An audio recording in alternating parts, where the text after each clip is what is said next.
Peace. Good evening. I'd like to welcome you back to another edition of the Foul Playland. As always, I am Sir Foul Player of Brooklyn. Like and welcome you back to my show. Wanted to do a quick run of a few crazy things that are happening in the world.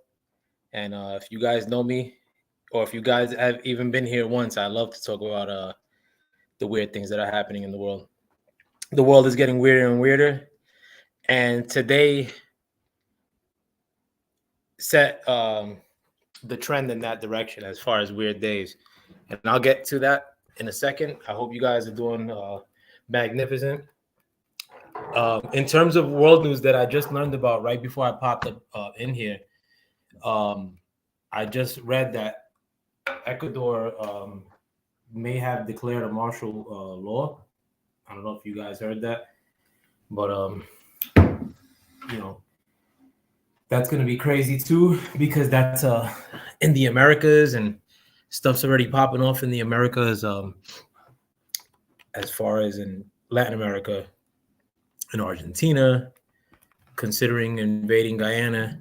You got now this mess with Ecuador potentially or already called martial law.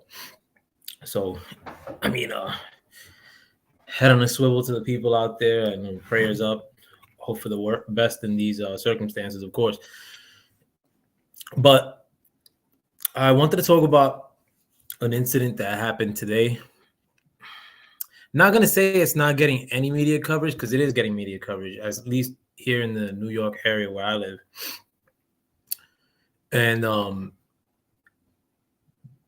I first heard about the story at about 10 o'clock this morning. At that point, as far as media publications that I look at, New York Post, Daily News, online at least, New York Post, Daily News, regular publications, I didn't see it until I saw something about it on Twitter. And then at about 4 o'clock this afternoon, I started seeing it in regular news agencies. In fact, just before I got into this stream, one of my recommendations on YouTube on my television was saying a story about the incident that happened today here in Crown Heights, Brooklyn. I say here in Crown Heights, Brooklyn, because I'm from Brooklyn, but I no longer live in Brooklyn, as you guys know. I live a couple minutes away. Having said that, I'm very familiar with the Crown Heights area. I have very, very good friends in Crown Heights, not too far from where this whole thing took place. Eastern Parkway. I mean, that's my peoples are all over. Crown Heights, the Eastern, Schenectady, Sterling, Albany, on the East, Ralph, the St. John's. That's I mean, if I would have had more time, I probably would have called a couple of my friends from that area, or that still live in that area, to get their perspective. It'd be cool if one of them popped into my comments. But having said that, I still consider New York my home, and one of the reasons that I'm talking about this subject today, in addition to the fact that it's very weird, I have a little bit of understanding of the subject, and I'll get into that a little bit later. But surface level, and I'm talking about this now because I feel more comfortable talking about this now that it's been covered in like major publications. Like I said earlier, I just got the ABC News suggestion on my YouTube for this story, and I also saw it in the New York Post. It's actually the front page story in the New York Post as of like 4 o'clock this afternoon. That was the first major publication that I saw this story published in, because I mean, I was very tentative to cover this. I didn't like I said, I want to keep this this channel going as much as I can. I don't want to get it kiboshed. And things are very funky nowadays in terms of censorship. You guys know how I feel about that. Can't stand that. But so I came on here gingerly, in the sense that I didn't want to cover this topic without me having to navigate upon some minds if other major publications didn't touch it. But I'm assured that I'm good to go in that sense.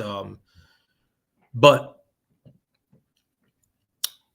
the surface level story, what they or like from what's known, is that this group in Brooklyn, in the area that I mentioned before, Eastern Parkway, predominantly Black West Indian area, little bit of Latin, and they also have a lot of Jewish people in that area as well. There was a riot in the early 90s or late 80s because a Jewish individual, actually, if I remember correctly, it was on that same avenue, Eastern Parkway, which is it's a 4-lane street that goes in 2 directions. It's kind of like a glorified highway, but you go in the middle of both those lanes, the north and south direction or east and west, whatever those 2 lanes go. So it's 4 lanes on either side for about many miles. I'm not sure exactly how long, but in terms of like this area in Crown Heights, Brooklyn,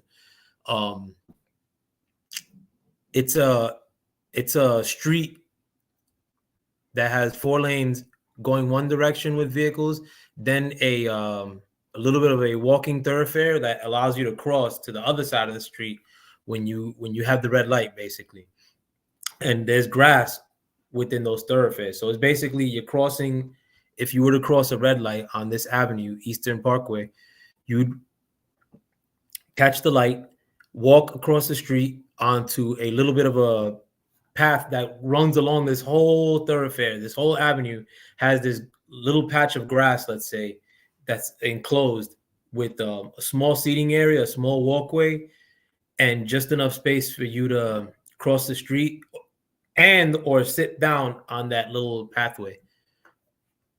There's 2 of those pathways, if memory serves me right. But so it's basically a big highway / street in New York. A bunch of red lights. You know, every street for the most part has a red light. You can't turn off that avenue when you're on it. It's a weird street, but it's the main thoroughfare of Crown Heights for sure. It's also the area in which the Brooklyn Public Library is, which is a big library, one of the landmarks of Brooklyn, known area. I've known about Jewish people living in that area from even before I met a lot of my friends that I ended up still being friends with till this day. Even before I met them, like just driving by, you would see, Hasidic Jewish people, and they stick out because they have, the black suit, top hat, white shirt underneath, curls. So,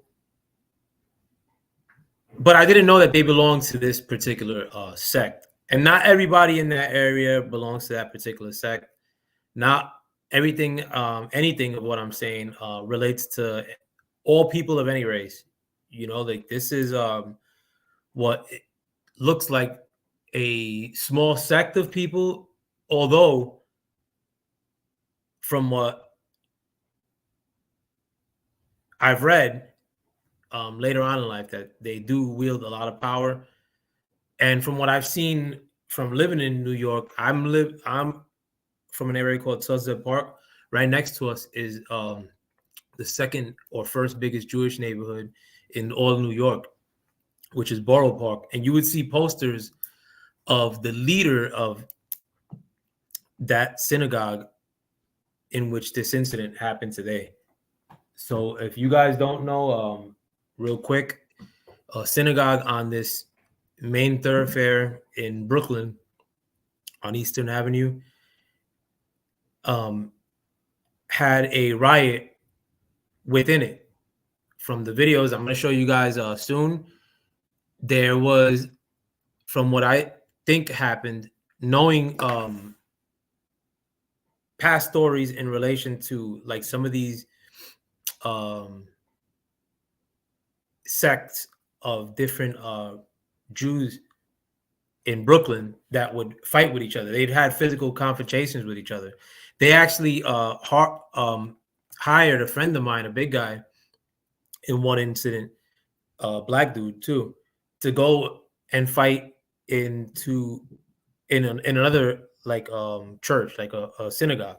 Like one group of guys had beef with another group of guys, but these are like not like where there's a bunch of synagogues. Like there's it's hard to explain it. I'd like to go there and show videos, but it's most of the that whole area doesn't have much like stores like in which the Jewish people live, which is right on top of like the area where I grew up. You know, they touch each other. 9th Avenue is where the Jewish neighborhood starts. Sunset Park starts 8th Avenue. But in that whole area, what you have is housing. And oh, my man's came through, bro. My bad, bro. I'm over here lacking. The yo, what up, Born? How you doing? Shit, I'm good, Chief. I'm just in the background listening. I'm listening in. Go ahead. I'm gonna listen till you finish explaining the story Yeah, because you from the definitely, area. bro. Thank you for coming through as well. Born For FOG, sure. everybody. So in the area from me living there my whole life, and like and that we would drive through that area when I would go to church. Like we had like I would go to church in a church van sometimes, and we would drive to pick up people in different parts of Brooklyn, and we drive to that area all the time because it touched my neighborhood. But I'm not gonna say I have expertise in the subject, but like I said, the group that got caught up with this incident today in which a synagogue or got broken into, and there was a fight of some sorts, and within that melee some people took down a wall, like some panels that were on the wall, which was covering a set of tunnels, and it's a large set of tunnels near Labyrinth set, because it didn't seem like they showed the whole thing, like the video in which they actually show the tunnels within this area, which seems to be like a subdwelling, like a maybe a basement and then a lesser floor like worth of tunnels. They didn't show the whole thing. The video cuts off in which they go into what seems like a bit of a crawl space or a lesser sized tunnel, in which the video is going on for quite some time, where they're walking through just tunnel to end up in like a bit of a crawl space, and then the video stops. So they don't show you that area in which he just entered, which is like a crawl space, if you will. But it's not a small crawl space, but I'll show you guys. But that's the surface area of what the videos show and what happened today. From what I know, like growing up in the area, like I said, this group that in which that happened today, like I would always see the posters of the guy who was the leader of that group plastered all over Jewish areas of Brooklyn, which is Borough Park, the neighborhood next to my neighborhood in Brooklyn, Williamsburg, another Jewish neighborhood in Brooklyn, and Crown Heights. That's the ranking as far as Jewish population in Brooklyn, like from highest to lowest. Borough Park, Williamsburg, Crown Heights. This incident happened in Crown Heights, but you would see posters, which is like posters of an old guy with the Jewish attire, and they would have a word under it that sounded like Messiah. It was basically spelled Messiah, but with a C, like Messiah, if I remember Yeah, correctly. the Mashiach. The Yeah. Mashiach. Yeah. But Yeah, the Mashiach. the so I would see those posters all over the place, and not just in those areas. Like if you went to the jewelry stores on Canal Street, like the Jewish ones, or in the Diamond District on 47th Street in Manhattan, you would see posters, like little postcards of that guy, of pictures of that guy, the old guy that was the leader of this sect. I've seen pictures of that guy since I was, I'm going to say like 7 years old. that I remember because it stuck out. Like, when you're driving like through these areas, you see, instead of seeing posters for whatever Wheaties, it's a poster of that guy, like this old guy with either Jewish words underneath that you couldn't read, or the English where they call him Messiah. I also remember in the 90s that older fella that was in those posters dying. When he died, it was news here in New York City. Like, even on the Spanish stations, they would show him. Like, it went on for like maybe like 4 days, 5 days, things in relation to him dying, like his funeral, something else. I remember like they showed pictures of him like in a glass encasement after he died. He died like at 94. And I think he died in 1994, if memory serves me right. So later on in life, that group always stuck out to me. I mean, like, I didn't know, like it didn't stick out to me because like I would go by Crown Heights in the area like that I'm mentioning, Eastern Parkway, and like see like some Hasidic Jewish guys and say, oh, that's that group. No, because I would see that poster everywhere in even in non-Jewish areas in New York. They would put up posters of the same guy even after he died. Like, people said that guy was actually the Messiah, like the people that were part of that sect.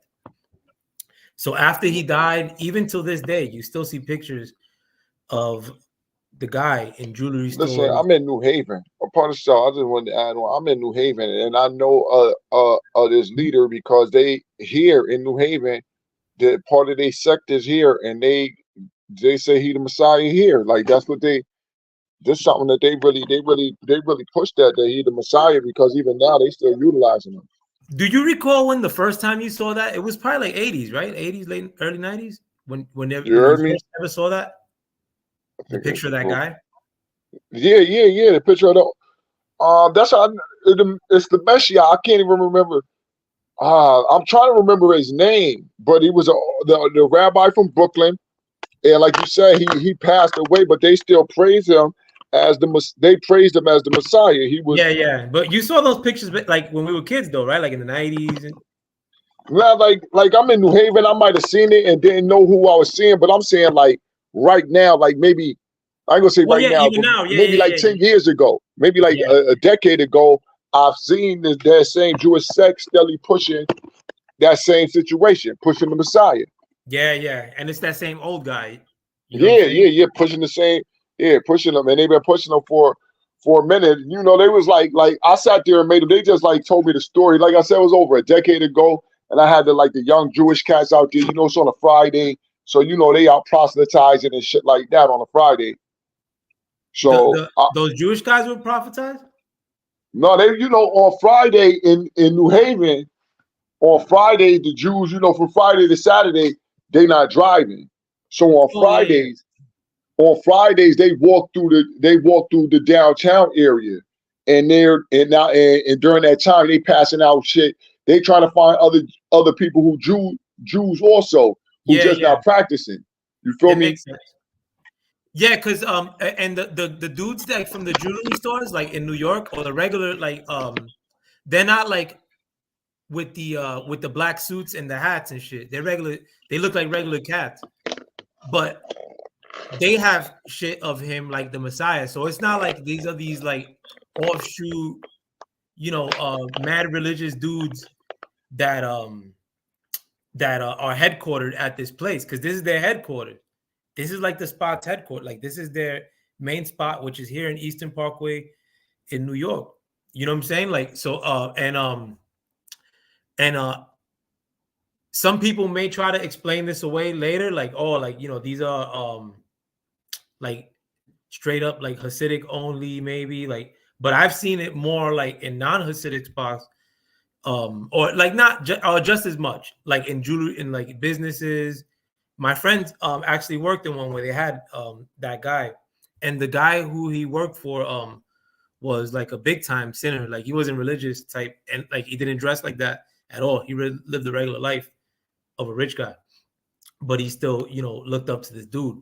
But I ended up reading into this group afterwards because it stuck out with me since I was a kid, and I would see Hasidic Jewish people like since I was a kid, And in the areas in which they lived, they were way different than where I lived, which was right next to their neighborhood, Borough Park. Their neighborhood, it's just straight like housing, like buildings and small houses, no businesses, like except like in near like one area, like near a hospital, and then one strip, which is 13th Avenue, like by me. But otherwise, in Williamsburg, in the neighborhood next to mine is Borough Park, and in Crown Heights, in the little area that they control, you don't see businesses like a bodega and shit, like in the strips that they have. And the strips that they have all the houses, like one whole block that's theirs, two whole blocks that's there. You know, the other directions, they try to hold it down, and they have a lot of money. You know, everybody knows that. But I read into this group later on in life, and I'll get into that in a second. Like I actually going to show the video of the ones I sent you earlier, Born. I'm gonna show those videos now, and unless actually before you go into it, like from what you know thus far, like of this situation, what do you know, Big Born? Before I even show the videos. No, I was just gonna go off of the New York. What was that? The New York Post, I believe, just off of what they would, off of what the New York Post, what they stated, what they were really, what these Jewish people were looking to get into building the tunnels. The tunnels was looking to, like, open up passageway to some older, what they called it. It was something for their women. I can't now. It can't be specific. I have to be looking at the article. What was it that they said that they made it seem like they were going, trying to get to another synagogue that was defunct, like that it was closed down. Hold on, I'm gonna tell you exactly what they said, because it was very interesting what they was talking about. This is what they were saying they was trying to get into, because they were looking to they were looking to get into a Jewish men's mikvah or ritual bath. You know what I'm saying? Wow. And this is what they were trying to get into, abandoned, they said abandoned private, it was supposed to be some type of bath. It was like a religious, but it's like a religious bath that they was looking to get back into, that had been closed off for who knows how long. But go ahead, play the thing, and then I'll give my thoughts on what they really was getting into. Yeah, definitely. And one of the things, like I just want people to know too, and the reason I gave a little bit of background too, or more so in that, like the next, like I've been sort of like peeking into my head at this group here and there in terms of like Google searches and stuff like that, because it's always interested me, and because you always see the picture of the old guy like in the New York area frequently, you know, like not all the time, but you know, I'll see it at least a couple times a year since I was a kid. But I ended up finding out some stuff in which this is one of the most powerful groups in the whole world. Like, and it's extremely strange because the place where this happened today, it's a little bit bigger than a big house. The headquarters of this organization where this happened today is a little bit bigger than a big house. Not a mansion, not a mega mansion, like a plantation house type size, maybe a little smaller, a little bit bigger or smaller, made of bricks. Yeah. But this is the headquarters of a group that is more powerful than most people would dream of. It's extremely powerful. I think there's many more layers to this story. As of now, from what I know too, that's one thing before I even show the video, is that supposedly they were trying to pour cement into these tunnels and close it down as of today, which is very hard to do in New York City because you need permits. Somebody will post up and say you're not allowed to do such a big project without an inspection, all this stuff. But off the rip, I heard that they were trying to seal the metal gratings to get into it, in addition to pour cement into it. I'm not sure about that, but that's what I heard. But let me show some of the videos they pull up the links. Oh, yo, I think they played me on the links, bro. Yeah. No, I got but one. But the videos is on the, what you call it, on the New York Post story. The links is there. They'll show a snippet though. Like, or like, I want to make sure that like the one that I caught or the couple that I caught, that I show every second, because there's a lot of intrigue to both of them. You know what I'm saying? Like, but I got. Show the play the ones off of X or Twitter, whatever they call it now. Yeah, I got you. Bam. I hope you're doing all right. Everybody's doing all right too. Like, I got 5. Yo, if y'all in here too, man, like, you know, get up in the comments too, because this is the craziest. Send it. Hold up. I gotta get the link to the show. You posted the link on your page? In my Facebook or anything? Nah, I usually don't. Yeah. Then that way I could post. We could repost it. You could repost that link to the show on the page. Yeah, I'm not sad. Well, I gotta get more. Oh, here's the video though. So this is the video. It looks like it's 2 factions. They're both dressed the same. This is from my interpretation, knowing that I know that these factions beef with each other in the past. I think it's 2 factions of dudes that broke their way into this tunnel entrance, which was hidden by wooden paneling. But there's the video, the first video.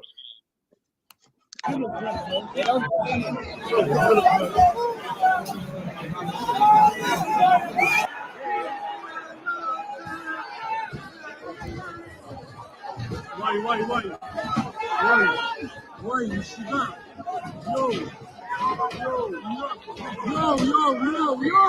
Yo.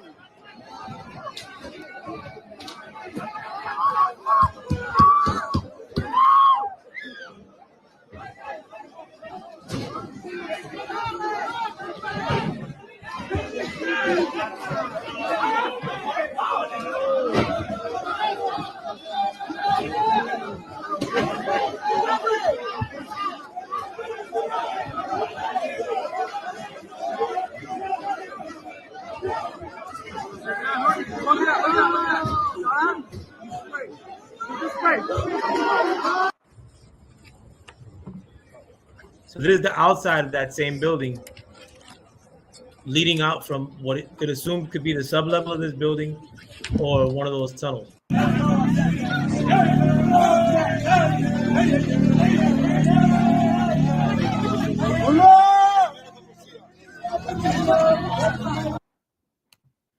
So I'm going to play the video again too. If I gave a short explanation and maybe and add on to it, if also too, from what it looks like, it looked like it was 2 factions, because one group seems to be taunting the other group after they get arrested. Seems like there's brawling too. Mark Nash, thank you for coming too. He said it's on Wall Star. Good looking out, bro. So yeah, and I was very tentative to cover this subject. Like I said, very scared.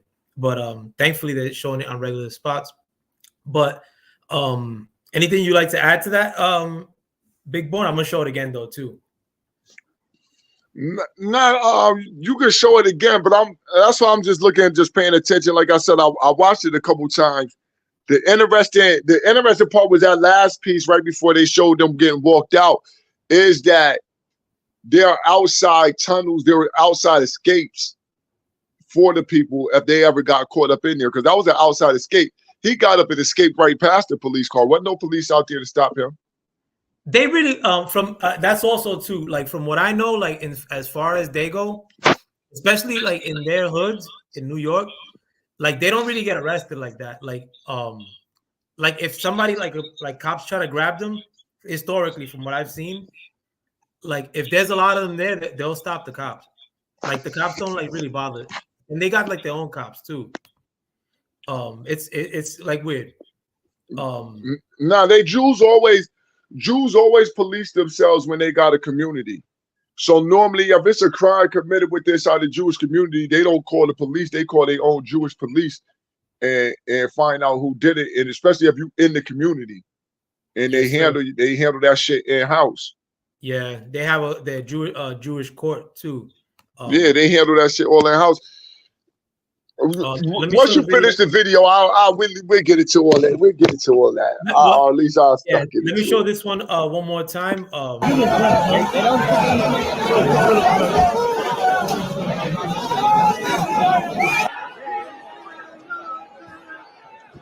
So again, that's the entrance of that tunnel. Why, Yeshiva?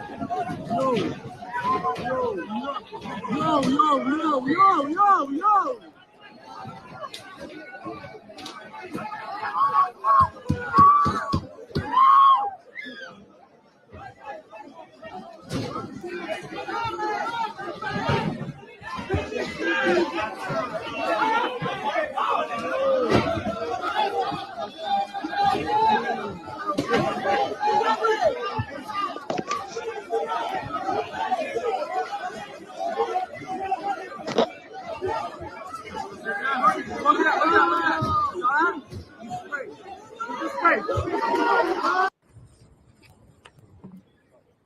Also, to some of the light blue offices or offices with the light blue outfits that you see, those are community affairs offices.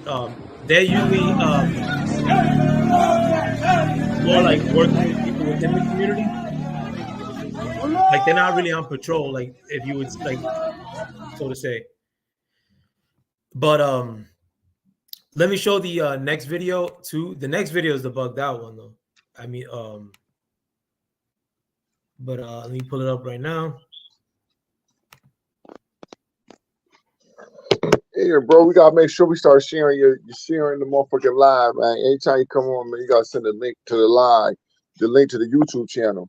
Yeah, word up. I think it's because I'm trying to work kinks out too, like, and especially, and I want to do it more frequently. So once I do it more frequently, I'll be flowing. But let me show the next video. This is the tunnel. Yeah.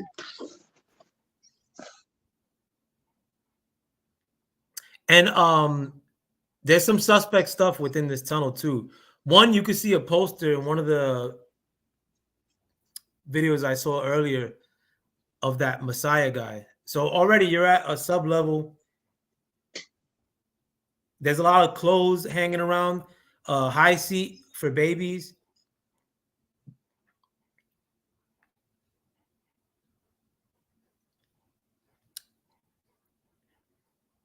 And they would have had permits for a lot of this. To bury it, to make a tunnel takes a lot of work. A lot of work.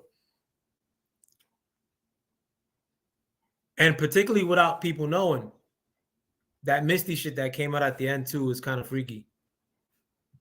You peeped that at the end? Mm-hmm. Look, there's like a mist that hold on. Maybe that's why he ain't even go so that shit. Unless it's like dirt or some shit.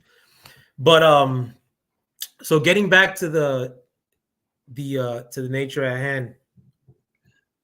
Yeah, there's some more video though that I seen where it showed the inside of like, all right, that's subterraneous where they at, but they go down even further where they got real, like it's already hollowed out where there's really structures up under that are structures that they were going to get to.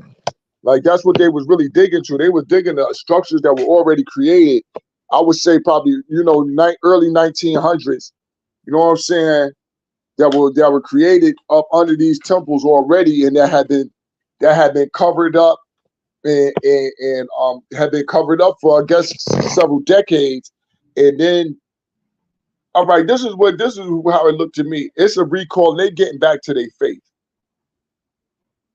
The Jews want to get back to their faith. With this particular incident.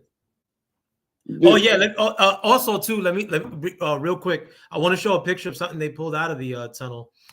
Before I forget, they pulled out a bloody mattress. I don't know if you've seen the pictures of that.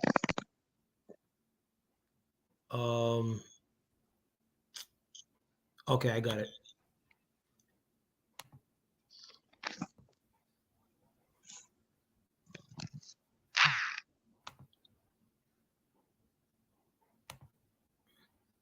So you, if you guys could see now, like one of the items that they removed from, oh man, did I pull up the wrong picture? Yeah, I think I did. But one of the items that they removed from the, did this shit drop off? Yo, could you hear me? Not here. Okay. No, I'm making like my computer was acting funny, but I can't see shit on my screens now too. But you still there? Yeah, let me close the some of these windows though. That was strange.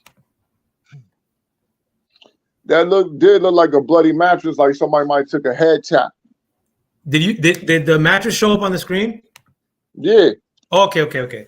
Yeah, so I won't even bother with showing it again. Yeah, so it's bugged out.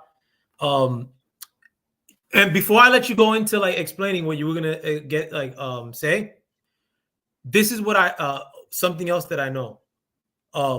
As far as researching the group,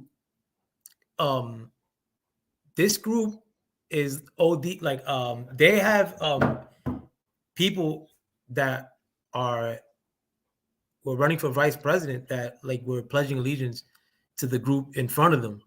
Like the guy that was saying this, I don't want to say names because I don't want to get that kibosh. Remember, like there's somebody who recently ran for vice president. Actually, I may pull it up. I may just pull it up.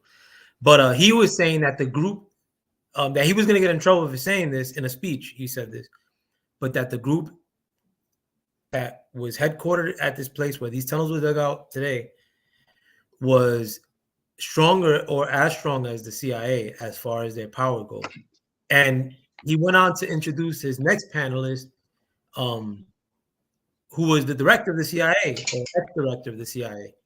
And this is at a spot where when I tell you that I see the pictures of this guy in places that look like regular non-Hasidic, don't wear the black suit and top hat Jewish people. When he was making his speech, there was none of those people there. Like as far as people that were dressed regularly, he was doing it to all people that looked highly religious Jewish people with the whole outfit, the whole getup. And he's saying this in front of them. He's saying this that they have as much power as the CIA, and that they also the next panelist was the ex-director of the CIA. So that's scary in the sense that I didn't know that the group had clout like that because, like I said, the place on the outside is tiny. It's not that big. Actually, I'll pull it up right now too. And this is their headquarters. Like this group has clout all over the world. I've heard that the numbers of like Jewish people that belong to part of that, as far as religious ones, is like 1 in 5.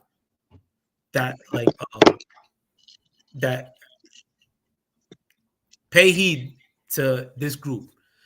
And remember, this is like a group that has a different form of, let's say, Christianity. This is a group that thinks that this one particular person was a Messiah. Some of them think that that person that died in the 90s was going to come back to life and, deliver the world to them, I guess. In addition to the fact that they found the fucking cave under their headquarters. You know what I'm saying? Like, so this story to me is bugged out like to the core. I'm going to try to see if I can find that video for y'all. But do give me your perspective. Take as long as you like to. All right. All right. Just piggybacking off of some of the things that you, I'm gonna just piggyback off of things that you stated. You know what I mean? I'm gonna just add on to different points that you made. The point that you made that they're one of the most powerful, and they're such in a small spot. They're in such a small little building, something that's so inconspicuous. You know, you wouldn't associate something that little spot like that with so much strength and power. But one of the things that we have to realize is that we're not dealing with the same type of people who look at power the same way. Their power is based on the Talmud. Their power is based on their ability. Like these is more like you would call extremists. You know what I'm saying? This is what you would call, in other places, they would be called extremists of their groups. You know what I mean? They're the extremists. Yeah, and again, this doesn't relate to all Jewish people. No, this Talking relate to about- their sect.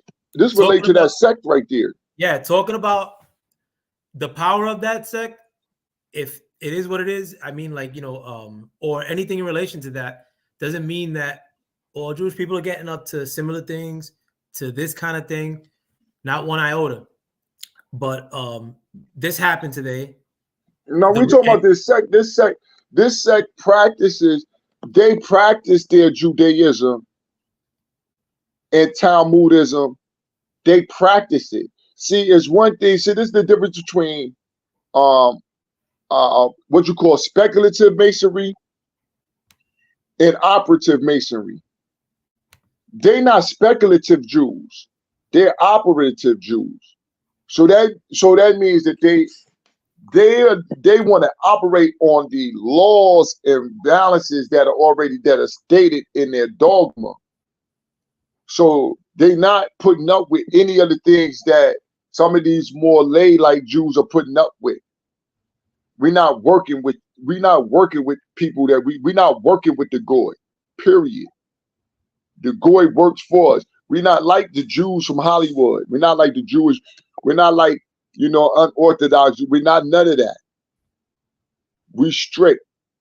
Now, that strictness has led them to wanting to reinvigorate rituals of old, because they have to adhere to the religion, to the strictness of it.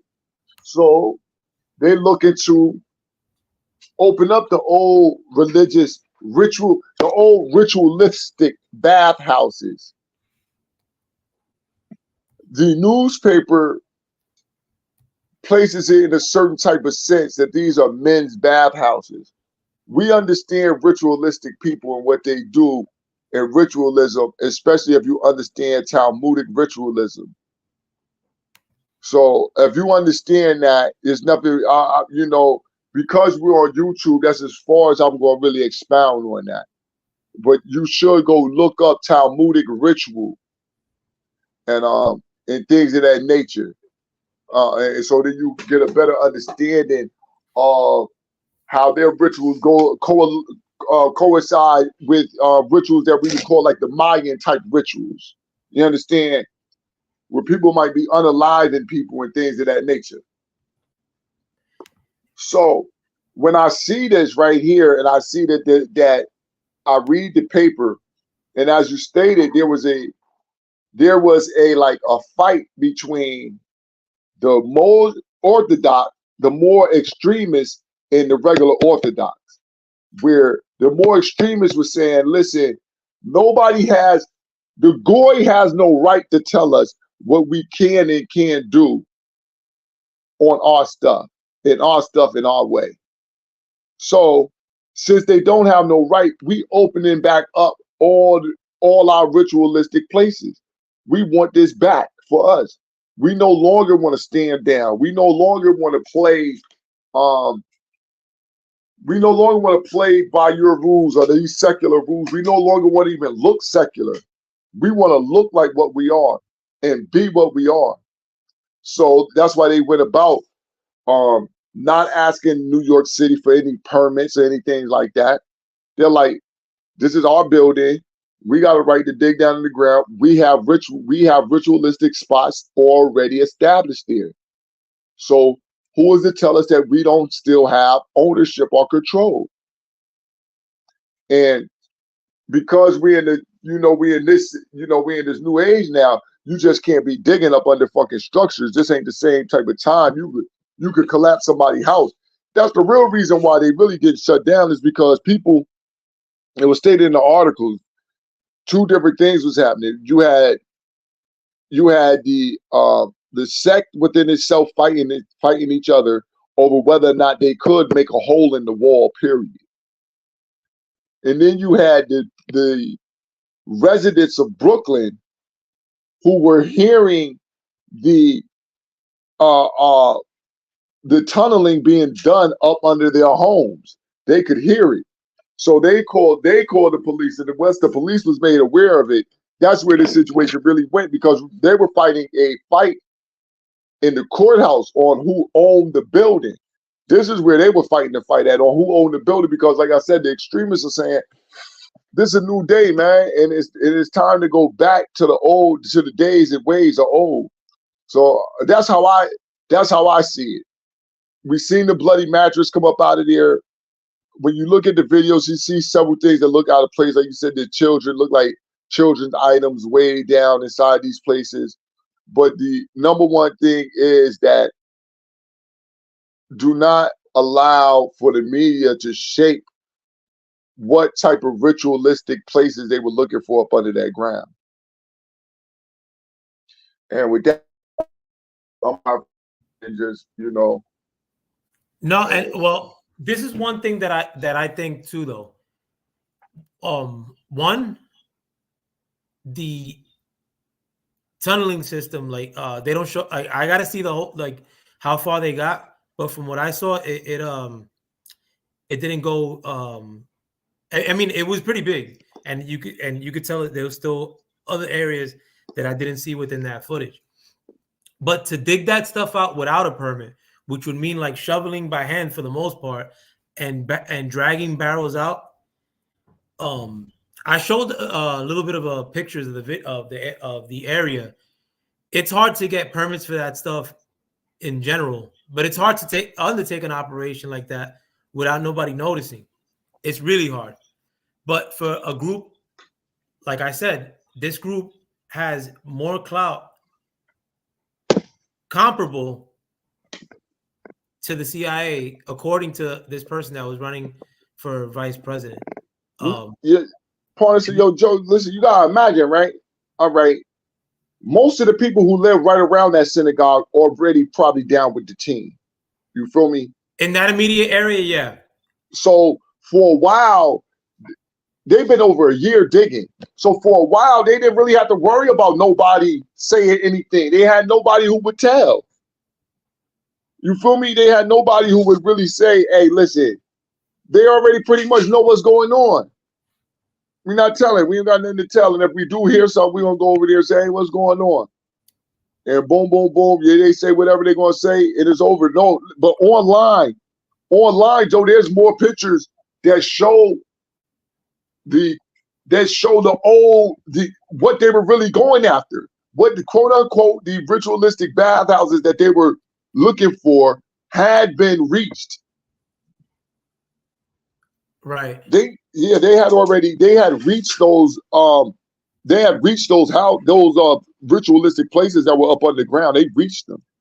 What I think, though, honestly, to undertake that operation, even if you had an outlet, let's say if they breached a house next to the one they were trying to reach, like let's say if they were already situated there and they were taking dirt that they were excavating from the basement of that building through some other direction, little by little, in that area, you would have noticed, bro. Like and like there's no parking there. Like it's kind of busy. But they don't usually like to blow up each other's spots at all. Like they do their shit within amongst themselves. This group is one of the most powerful groups in the face of the world. So the fact that like some dudes plotted and like just bum rushed in there, from what it seems, it's bananas. And the fact that this group, again, this is one of the most powerful groups in the whole world. Bar none. But it was that's what I want to see. I need more footage, because it seemed like it was the NYPD that what happened is that the NYPD, the court came in and stated, you can't be doing this shit right here. You can't be digging no holes. And so the city of New York got after them for the holes and wanted to fill it in. It wasn't another group. It seemed like the clash happened after the police. And I'm going by just what I see and how and how my mind could put together what happened from the story and everything. Yo, I'm gonna tell you something real quick. I'm gonna pull up the map of the area, like the street view, and like this is from what I know for sure, like from knowing that the area, and knowing how they get down, like in Brooklyn, in New York, as like, so this is the area where it is. I'm gonna show the pictures again. Again, this is Eastern Parkway, 770 Eastern Parkway. This area, for the most part, like everything I'm pointing out here is Jewish. Maybe 3 blocks from here, you already start like getting like black people, West Indian, black. All right, so this area right here, it's all Jewish, right? Let's say. If could you see like where I'm pointing at right now? All right, if there were all right, look, let's go the other way. If there were a Jewish guy that was 730, like with mental problems, that was anywhere near this area and was wilding out, let's say that guy had a knife or something. From what my experiences in New York, the Jewish dudes in these areas, if the cops pulled up, they would stop the cops from touching that dude with the knife that's going crazy. Anywhere near here. Like a lot of them will pop out because a lot of them really don't work like that. Like they basically are going for rabbi. Each Hasidic Jew consider themselves like going for rabbi, so they don't work. And a lot of them 24/7 are in this area because their Messiah frequented this area. Their Messiah ordered this to be built. And the guy who ran them, the old guy that they show in the posters, he ran the group, I believe, since the 50s. So either he ordered this to be constructed, which I believe he did, or he bought this building, and they've had it for a while. But I don't think that the cops would have rolled up in here. That's what the point that I was trying to make. To enforce anything, zero, no chance. But the cops wouldn't even, like from what I've seen in the past. And if you see in the video, you could see like 1 or 2 community affairs guys and a handful of other cops. The cops seem to be overwhelmed. Like, no, they was. Yeah. No, but the cops in New York, they don't tell Jewish dudes in mass anything, especially in their areas. But I doubt that they would roll. I understand exactly what you're saying, but that's why I say from the article, from what the article states, it was once the city came down on them because the city was like, yo, listen, what y'all doing is fucking up the structure of the streets up under people's homes. Now, that shit ain't going to work in the city. As much as y'all got power, we can't allow, the city couldn't allow them to fucking collapse people's homes in that fucking area because y'all digging up under the ground with no permits and y'all just doing shit.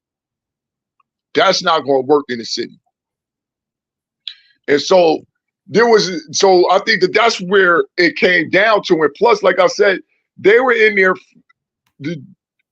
fighting over the situation in their own self. Their own sect was fighting over whether or not these younger ones could, whether or not it was right for them to break a hole in the wall anyway.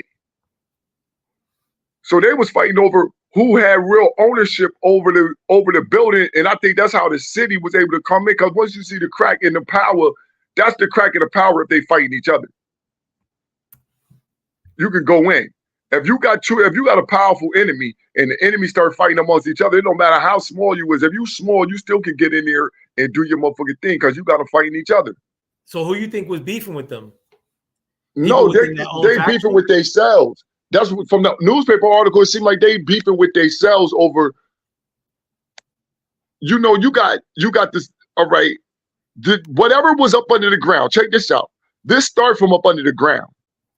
Whatever that bathhouse or whatever they call it up under the ground, there was a generation of that sect that wanted that closed off and didn't want nobody to know about it and closed it off. So couldn't nobody get to it. The younger sect now comes in. They have heard of the ritualistic places up under the ground. They know that they exist because they got elders who old enough to tell them that they exist and tell them how it got covered up. And the younger one said, nah. In order for us to keep the faith, see this how I'm looking at it. You feel me? I'm trying to look at it from the eyes of a young Jewish person. In order for me to keep the faith properly, all this shit got to be opened up. So now you got a new group, the younger group, who said, "Nah, we going back. We going back to the old ways. Open that back up." And so that's where the fight at between those who want that shut off, because it's something about whatever was going on up under that ground that some of them don't want nobody to know about. That's the only reason it was closed door. My estimation, knowing the area and knowing what it would take like to dig that deep, because remember, every level you go deeper, it's tougher and tougher. You got to find stability for your tunnel, in addition to excavating the stuff that's down there, which is compacted harder and harder. So it's a pain in the ass, especially if you don't got a permit and the machinery to do it. To me, it looks like that cave's been there for at least a couple of years, at least. That's what I said. This shit old. All of that stuff is old. That's what I said. That's old. Those are old ritualistic places that they already existed. Oh, so you're saying that the tunnel wasn't made because they're trying to play it off like they just made the tunnel to try to access that place. This is what I'm saying. What they're trying to access is old. What they said they were trying to access. They said they were trying to access the men's mitzvah bath area or whatever the hell. You feel me? Which is supposed to be some ritualistic bath area for the men that was already built underground, that was already there. That they were building this tunnel to get back to it. So this bathhouse probably already existed since the 50s and 40s. Who knows how long that existed already. But how long do you think the tunneling system's been there? Look, the tunnel could be new. Like they said, they just start building the tunnel now. Now, I'm saying this, the tunnel, they might have been digging for a year, but the tunnel might have been, it might connect to older tunnels, because if this place already existed, there had to be older tunnels for them to get into it and get out way back when it existed before. Because remember, they're not going down there. They didn't build a tunnel and then start building something new. They only dug through the wall and built the tunnels up under the ground to get to something old. Yeah, that's what the real key is. That they were going to get something that already existed. They would, like I said, they looking at it like, yo, we need to get back to our rituals, and that already existed before that. Like you said, some been running that sect since the 50s. They've been, and now Jewish people been inside of New York, living in that area since the 1900s. Well, no, the group has been around since the 1700s. I'm just saying, Sun start controlling it in the 50s in Brooklyn. Right, that's correct. And I'm saying that bathhouse, that ritualistic place that they had up under the ground in New York, probably existed since the early 1900s in New York already. Remember, we dealing with a real ritualistic people. This is the thing that we have, like, as much as most of us are secular like, these people are not. They are totally religious. They totally believe in practicing what they practice. They don't play practice. They do it. So once you find that there's more things to practice, we must practice them. We cannot allow the goy to keep us from practicing our rituals, period, point blank. And so that's what I think was happening, is that we had some younger Shabads really wanting to open back up to their old ritualistic ways. And so the only way they could do that was to get back into their old ritualistic places. They wanted to get back into the things that once was theirs, and now they're being held out of, because it's no longer chic or it's no longer, it's no longer like, not only is it not safe, but it's just frowned upon to do some of the things that they practice. So what are your feelings in terms of the power that this particular group in which this thing was discovered wields? I'm gonna see if I find the video now. That's why they wield the power. See, it's not about they don't have to look rich, they have to practice. See, they have power because they willing to do what nobody else is willing to do. Is really practice what they preach. People, there's a real power already that runs the world. The ones who will run the hats is the ones who could practice the faith to the purest. They the ones who got the most power. Because because remember, Jews look at each other off of your practice. You are the better Jew you are is because you make sure you do everything right. That make you a better Jew. You feel me? You do all the practices that make you a better Jew. So when you do all the practices, that make you a better Jew. Some of these people ain't willing to practice everything. You ever seen that video by Rabbi Finkelstein? In the Rabbi Finkelstein in the in the white Christian pastor interview? When was that?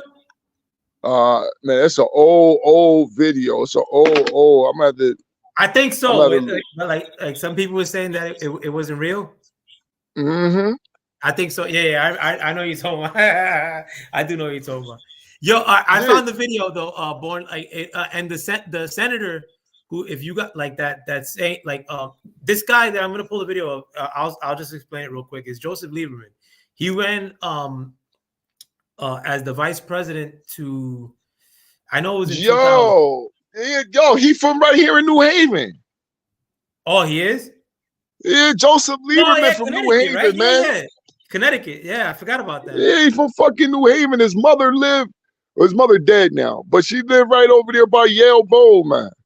Yeah, but and who was he running with? I think when Lieberman was the vice president for. He might have been Al Gore vice president. Yeah, I think it was because it was against Bush, if I remember correctly. Yeah, might have been Al Gore vice president. Yeah, Joe Lieberman.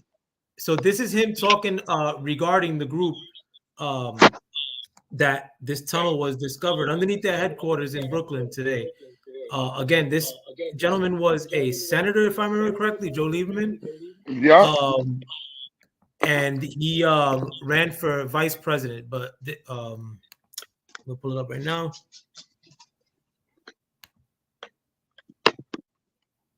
I used to say that Chabad was sending out more shluchim than McDonald's was opening new hamburger places. Beyond that now. I also, and here I have to be careful what I say. I once said that it seemed to me, as somebody involved in national security matters, that Chabad actually was developing a larger worldwide organization than the CIA. Tonight, we're honored to have with us the former director of the CIA, a dear friend of mine, Jim Woolsey.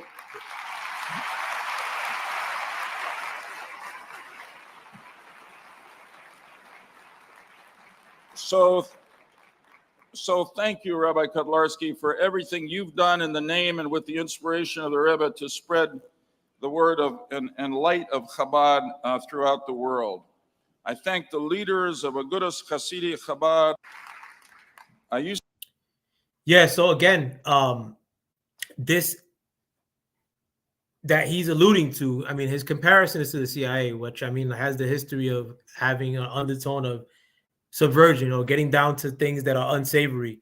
Now you have this ultra religious group that at the surface level today discovered that they had a tunnel underneath their headquarters. They're trying to access, from the story that's being told us, a bathhouse to do ritualistic bathing between men, more likely than not. That's the surface story. Also, I forgot to mention too, Born, the area, this little house that their headquarters, they replicated all over New York, like in Jewish areas, like in Williamsburg, they have copies of the same house down to the T. Like they'll make the same one brand new, like over, like in other areas in Brooklyn. Like I guess it's like rich Jewish cats. They replicate that same building. So I mean, like, and my wifey said the same thing, as like, imagine that they do the same thing beneath all the buildings, like in which they have. Yeah, remind them of Germany. Remind them of Germany. Remind them of the older places doing the same thing. So this is and the bugged out thing too is that 2024 off the rip, like most people don't know that like any of this stuff like kind of like takes place even at the surface level. I think I know for sure that there's other levels of things. Let me tell you, in relation to this group and other religious groups, if you will, but that do wield a ton of power and that get down with some things that on the surface look very funky, for me at least. Yo, listen, bro, you saying that right? No, I'm just thinking about them making the same thing over and over and over, right? There's a town,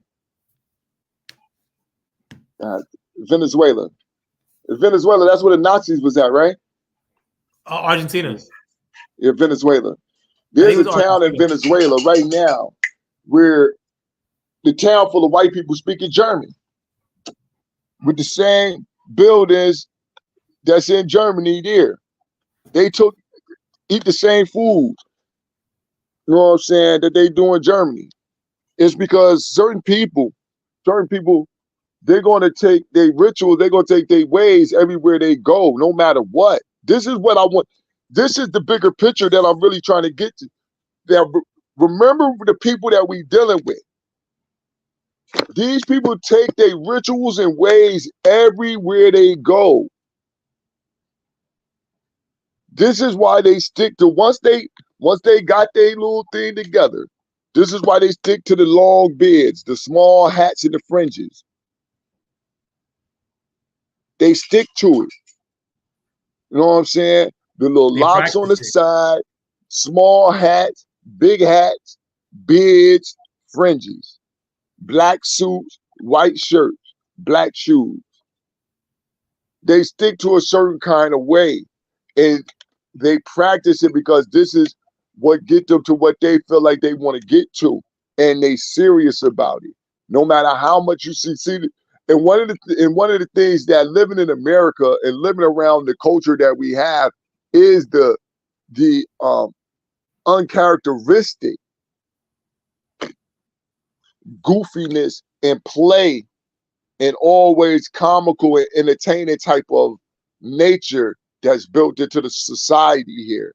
So we look at religious things and as how people do, we look at it, and in America, there's nothing that's practiced fully because there's so much quote unquote secular.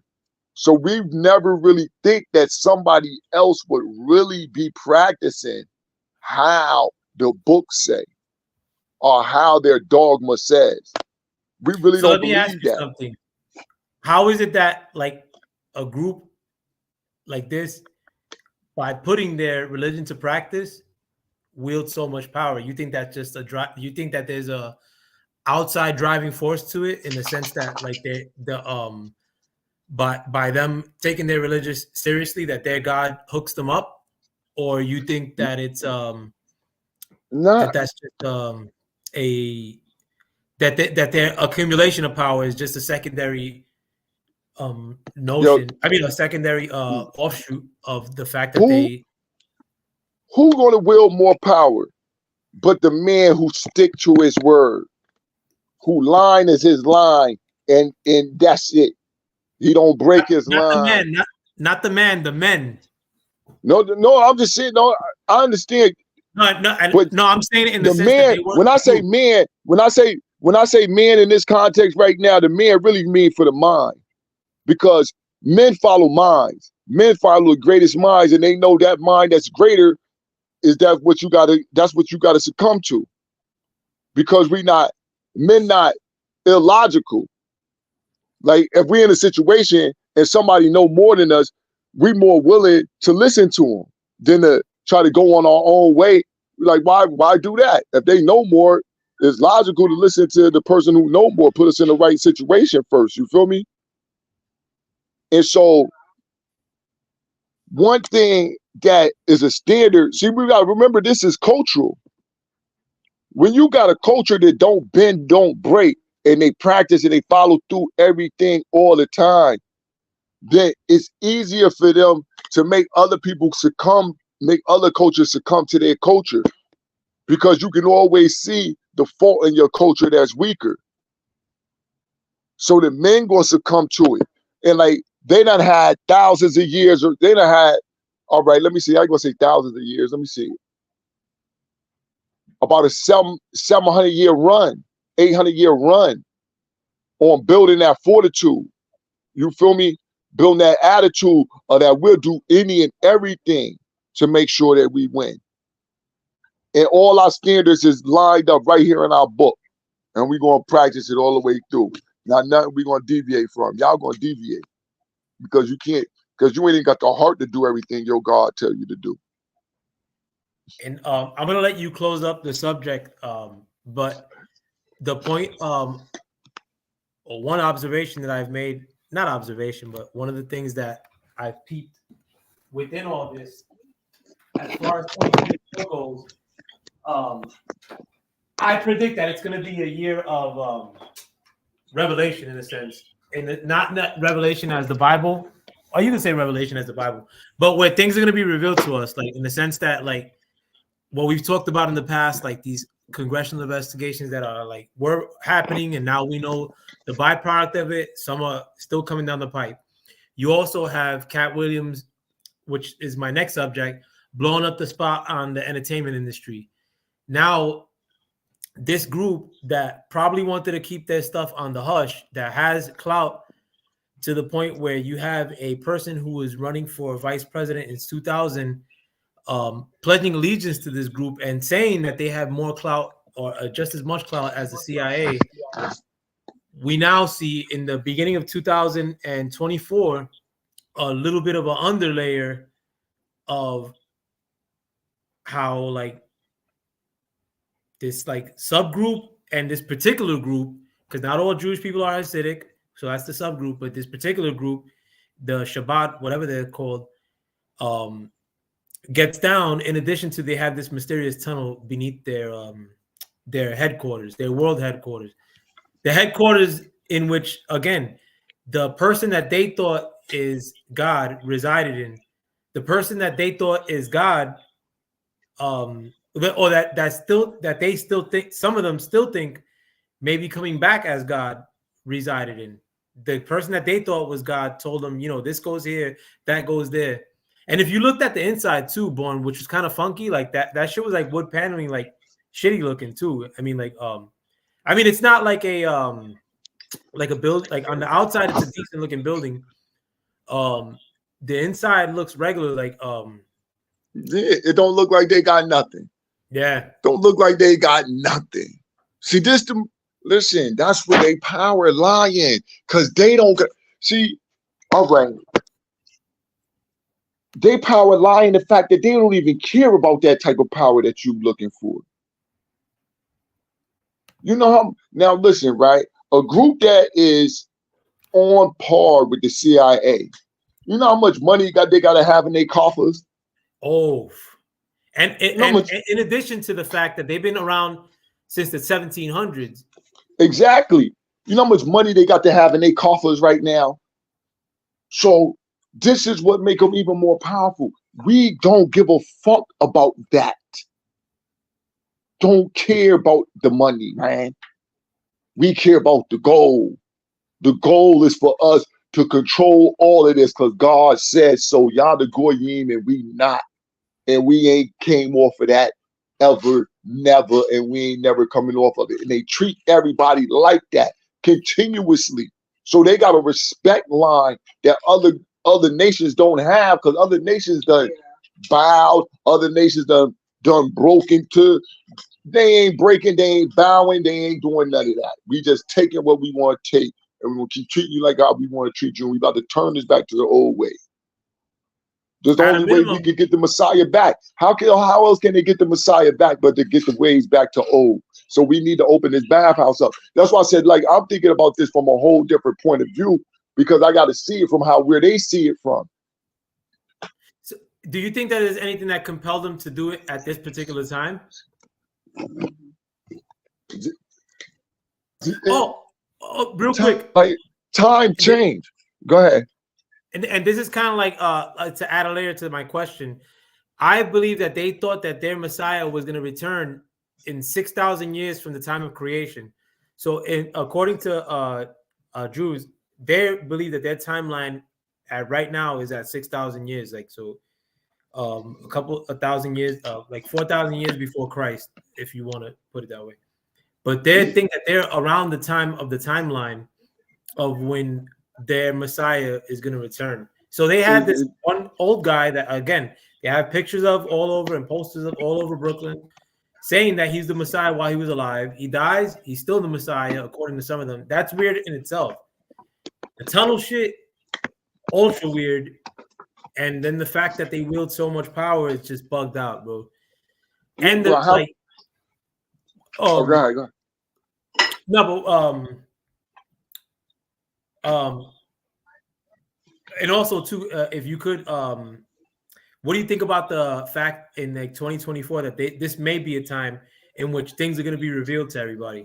Like, because we started off already with a bang, like with this thing, like never has there been a peek into the life of like Hasidic Jewish to this level like that. Now listen, right? This is. When you say revelations, I just say it's accountability. You know what I'm saying? Like people say about the thing that Katt said about the industry. I think it was more than the industry. It's just the emasculation of man in itself. Just listen, what is with the emasculation and the feminization of black men and men in particular? What is this thing? What is this thing? There's two sides to this. There's one side and then there's the other. Then it's the rest of y'all. It's the good side, and then it's whatever's not on the good side. And so you got to start holding yourself accountable and others accountable for the things in our ways and actions. You know, I think it's going to be some accountability because first of all, we're going to have to take account of our own self. We got to take self-accountability about what are the things that you're doing in your life that are helping or harming your situation and the situations around you. You know what I mean? It's like, you know, this like how Charleston White just been burning it down. Now you got Katt Williams saying, listen, man, what's this? It's accountability. Be accountable. Let's find out what's going on. And like you say, you know, and the only way you can be accountable is that the truth is revealed to you. Somebody got to show you the truth in yourself and show you the truth that's outside in order for you to be able to, you know what I'm saying, have accountability and hold them accountable. Because we can't know the Epstein list dropped. You can't hold nobody who was doing anything on the Epstein Island accountable until it's revealed. Now, once it's revealed, how you going to hold them accountable? Are you going to hold them accountable? What we going to do? That's another revelation too. Like in the fact, like with all the Epstein stuff, I missed that one entirely, and that's a big one. Yeah. And then you know, Katt Williams, in mentioning some of the things that he went through, he mentioned Harvey Weinstein. In addition to the fact that he's giving a little peek into like what gets down in the entertainment industry, Hollywood, whatever have you. Now, it's my estimation that there's also, I mean, he named Harvey Weinstein straight up, but a lot of the people that are in top positions in Hollywood, in addition to a lot of these other revelations that are coming out, all have the same undertone.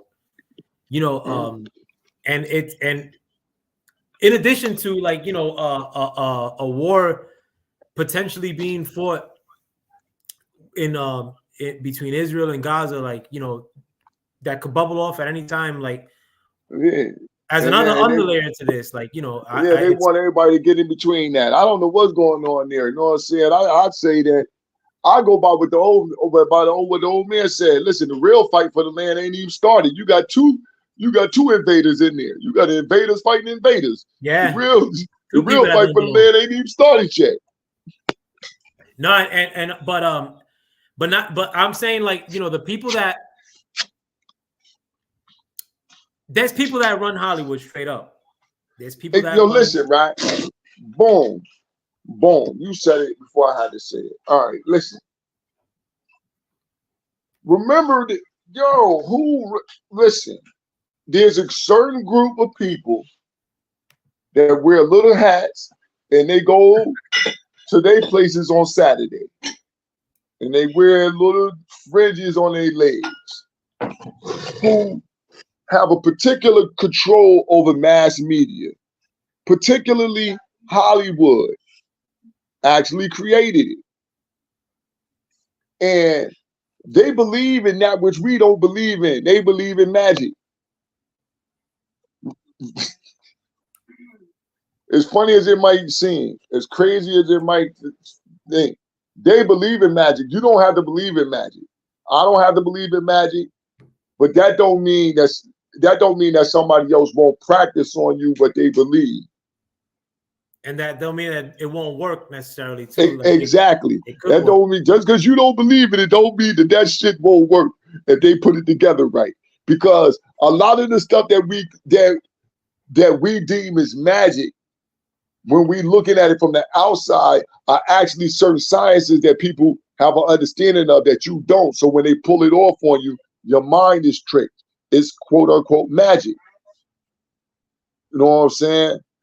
If you never seen a gun before, the first time you seen a gun, you heard something go bow, and then you seen something drop 50 feet away. The shit magic. What the fuck is this? Until you got the understanding of what's going on. Now, but again,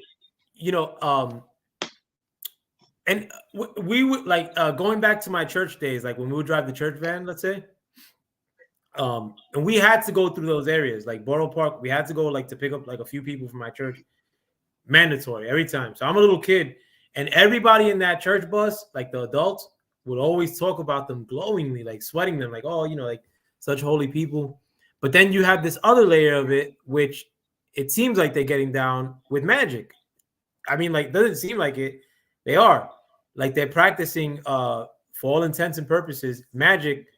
But the people from my church bus, my mom, considered these people, these great holy people because they thought they were direct descendants of the God that they were going to exactly at the end of the church bus. Exactly. I'm going to their God on Sunday. I'm going to see their God on Sunday because the God of the Bible surely is the God of Israel. It's surely the God of Israel, and I doubt anybody else. But how many people, not like, I mean, if you were to line up 100 people, you may find maybe random people, one or two, that know of the whole magic aspect, the whole, like, maybe these people get down to something that we don't think that they're bored. Most people wouldn't. Yeah, most people would never believe that that Judaism has in their rituals. They have so much what you would call magic in it. That they have so many different rituals that are utilized to try to put spells and things of that nature over people. You know what I mean? Because you look at them, like you said, you look at them as the purest of the faith. They're God's chosen people. Now, God's chosen people, they have to be more pure and more better than what you are. It just has to be. There's no ifs, ands, or buts about it. And so, I'm sorry, go ahead. No, go ahead. And again, like going back to the times like we're living in question, you think that something compelled any of this to go down, like motherfuckers to break in there, or these dudes to try to like dig their way into that bathhouse from the story that they're telling us. Do you think that anything in the current time, I guess, that we're living in, like how things are so crazy, do you think that like that's what compelled, partially at least, these people to try to make this happen now, 2024, or like other people to crash the party and say, listen, like not all the people that look like us, Hasidic, let's say, are praying to the God you serve necessarily. Like some of us are trying to do a religious bathhouse experience by digging a tunnel, like, you know, whatever have you. You think that like these people were compelled by the world we're living in as of today, 2024, at all? Let me see. Yes, in a manner, like I was saying, bro. The only we're gonna have to find out when them houses was constructed and when they was closed down, because this is what I'm saying. The only way the new cats knew that they was there is that some old cats who was old enough to be around when they shut them down told them. Because wasn't no old cats who was back in the day who knew that it existed, went in there and started knocking the wall down and started trying to dig it out. They old now. They told the younger ones, listen, this was down there. This is what they hiding from y'all. You know how to, like, yo, just think about this. This is a big society with a lot of schisms going to be in a big society like that. You don't think there's some older folk who, even though they agreed back then, yeah, let's shut this down, but who really didn't want to shut down the bathhouse?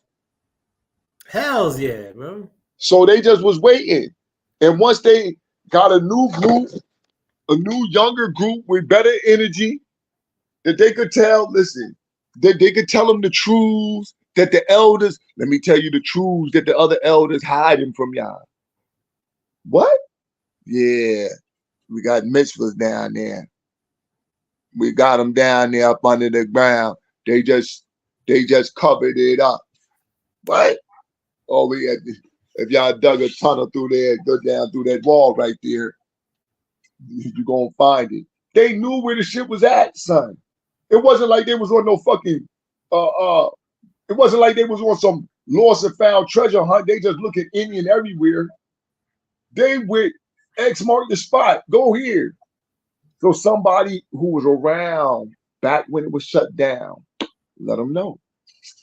So it might be the times, you know, all the different stuff going on, you know, because listen, this started 2023.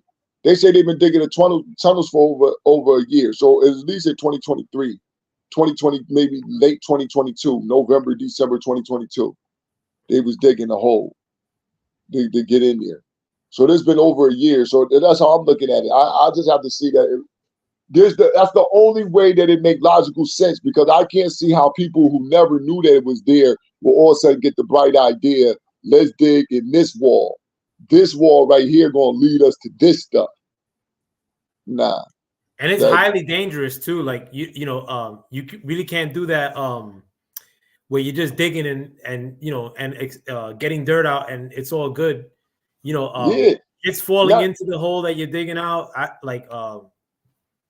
And that's in the best of circumstances. From what I know of digging out in the open, digging underneath shit, that's fucking treacherous, hard.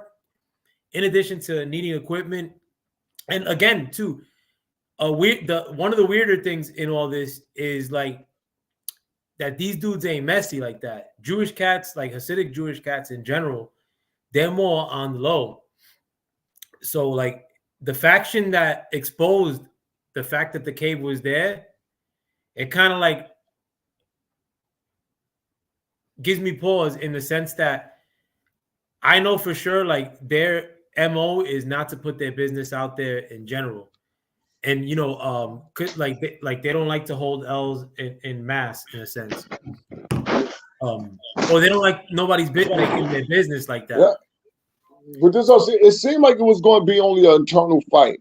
The paper states that the only thing that got them caught up was that people, they was digging up under people's homes, and people noticed it, and people heard it, and they called the police. What the fuck is this going on?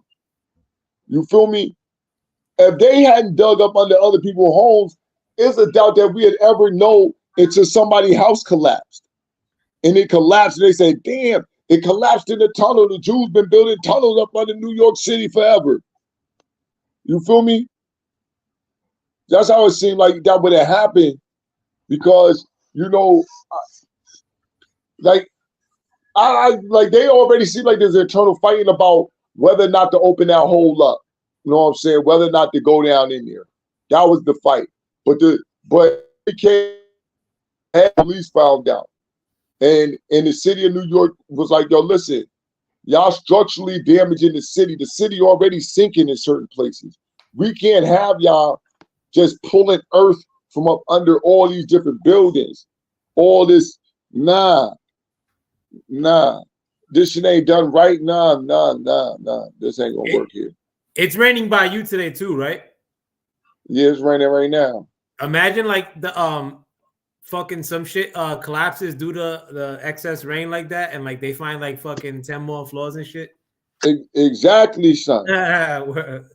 With some crazy exactly shit. You know, New York is like a city built on top of city. It's already like a lot of shit down up under New York. Oh no, that they find 10 more floors that are built up and shit with like temples and all kind of shit. Yo, son, that's what I'm saying. Son, we don't really know what really was deep. So this is what I'm saying. We really don't know what they saying. It was a mitzvah. I seen a picture online on Twitter that showed like a big ass like a cavernous room. But I don't know really how much further does this go. Would they really tell us? Like you said, these jokers powerful. Enough information, some information to come out, but not all. Because once it's out, you gotta let it out in a certain kind of way, but not everything might not come out. Oh, and Born. Also, there was a rumor that the Prime Minister of Israel, since he's been around since the 90s, Netanyahu, was told by the guy who they considered the Messiah, who died in the 90s as well, that the Messiah was going to return back to earth when Netanyahu was in charge of Israel, or during the time in which Netanyahu was in charge of Israel.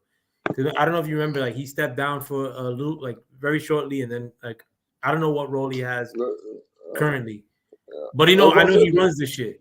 Yeah, they believe that type of stuff. Oh no, supposedly like that's why he's sticking it. He's still around politically. Yeah, that's what I'm saying. They believe that. They believe in that. Is because of this. And they'll do everything in it. That's why I said, listen, right now. Listen to what you're saying. This plays along with what I'm thinking about the younger. They know that, all right, the Mashiach died. He's supposed to return. He's supposed to return during Netanyahu's tenure. He hasn't returned yet. Why hasn't he returned? What are we doing wrong? That's when that's when you start to look eternally. Internally, what are we doing wrong? We ain't practicing how we once practiced. You feel me? Because they not. There's another time. Hold on, we need to get back to what we got we got what we need here already built. We ain't practicing everything. And that's why the older ones told them about the old ways, that we really used to practice this in the old ways. And we still got the places. And if y'all want to get to it, bust a hole in this goddamn wall right here, and we'll show you the way.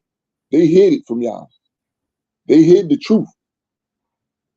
There's murmurings online too, in relation to the power of the group, particularly in that they have connections to the Epstein operation, basically, that they were in cahoots or some sort, or there's some sort of association between this particular group and the operation that Epstein was undertaken. So I mean, and this is really early in this story because I think this shit happened like this morning. So I mean, like we're in the early.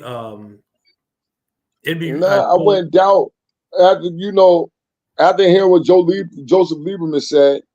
I went doubt that they would have, because listen, they are the power. So we just need to make sure you got them people lined up where they need to be. We don't need the information. You build, get all the tapes, do whatever you need to do to have these motherfuckers in pocket, man. Word Period. up. That's what we do. We get y'all to put these people in pocket and make the goy do what we want them to do. Epstein ain't a goy. You know what I'm saying? He ain't, What if Epstein? I mean, like thought like Lieberman probably thinks. I mean, if Lieberman's there, he probably has some sort of. There's a good chance. I mean, that he probably thinks that this dude could be the Messiah, or you know what I'm saying, like, because the group feels that way, or that the guy has messianic characteristics, like the old guy from the posters. Some people like if Epstein could have felt the same way, and was financed because nobody knows where Epstein's dough comes from too. Well, he got a lot of money from was the white man from Victoria's Secrets, I think. I think it was white man from, right? I know somebody gave him like a house or something like on cheap or something. Man, I believe that kind of bread, the level of bread that he had to maintain all that stuff, it probably took constant funding in a sense, especially if the operation that he was doing wasn't just for like leisure, it was to assess blackmail information in large degree. That probably took a lot of financing on a constant level, especially. But you getting finance, though. The financing come from the people. You blackmail it. Listen, man, these people paying top dollar to come to this island. They paying top dollar to come to this island and do whatever the fuck they want. They paying. He wasn't just, listen, them cats paying for that experience to go there, do whatever they want. And he videotaping them. And I'm going to get paid double off of this. I got you all the way around. The financing is going to be crazy because everybody going to give him the money. Then he's going to be paid by the United States government. He's going to be paid. He's going to be paid by the CIA, by the Israeli government. He's going to be paid by the British goddamn government. He's going to be paid by everybody who want him to keep the secrets. Y'all we going to pay you just to keep it. We know that these motherfuckers doing some shit. So let me ask you something then. And this kind of forays into the other subject that I want to talk about. Because Katt Williams interjected the story or interjected the name here and there, but didn't really go into it. But from the rumors of like what Puff does at his parties and whatnot, what if that's like a similar like thing to like what Epstein had going on or was attempting to have going on? Listen, Katt Williams Puff, is kind of like I would say Puff had something similar. He was Puff. All right. No. What Puff got going on wasn't similar. No. Puff got on, what Epstein had going was something that was major league. Yeah, definitely. Puff what if Puff doing Hollywood league? Yeah, and like the other cat that I mentioned, or that Katt Williams mentioned too, Weinstein. Yeah, now Weinstein, like Puff doing Hollywood Entertainment League. He doing America. Epstein ain't doing America. Epstein doing the world. The world, yeah.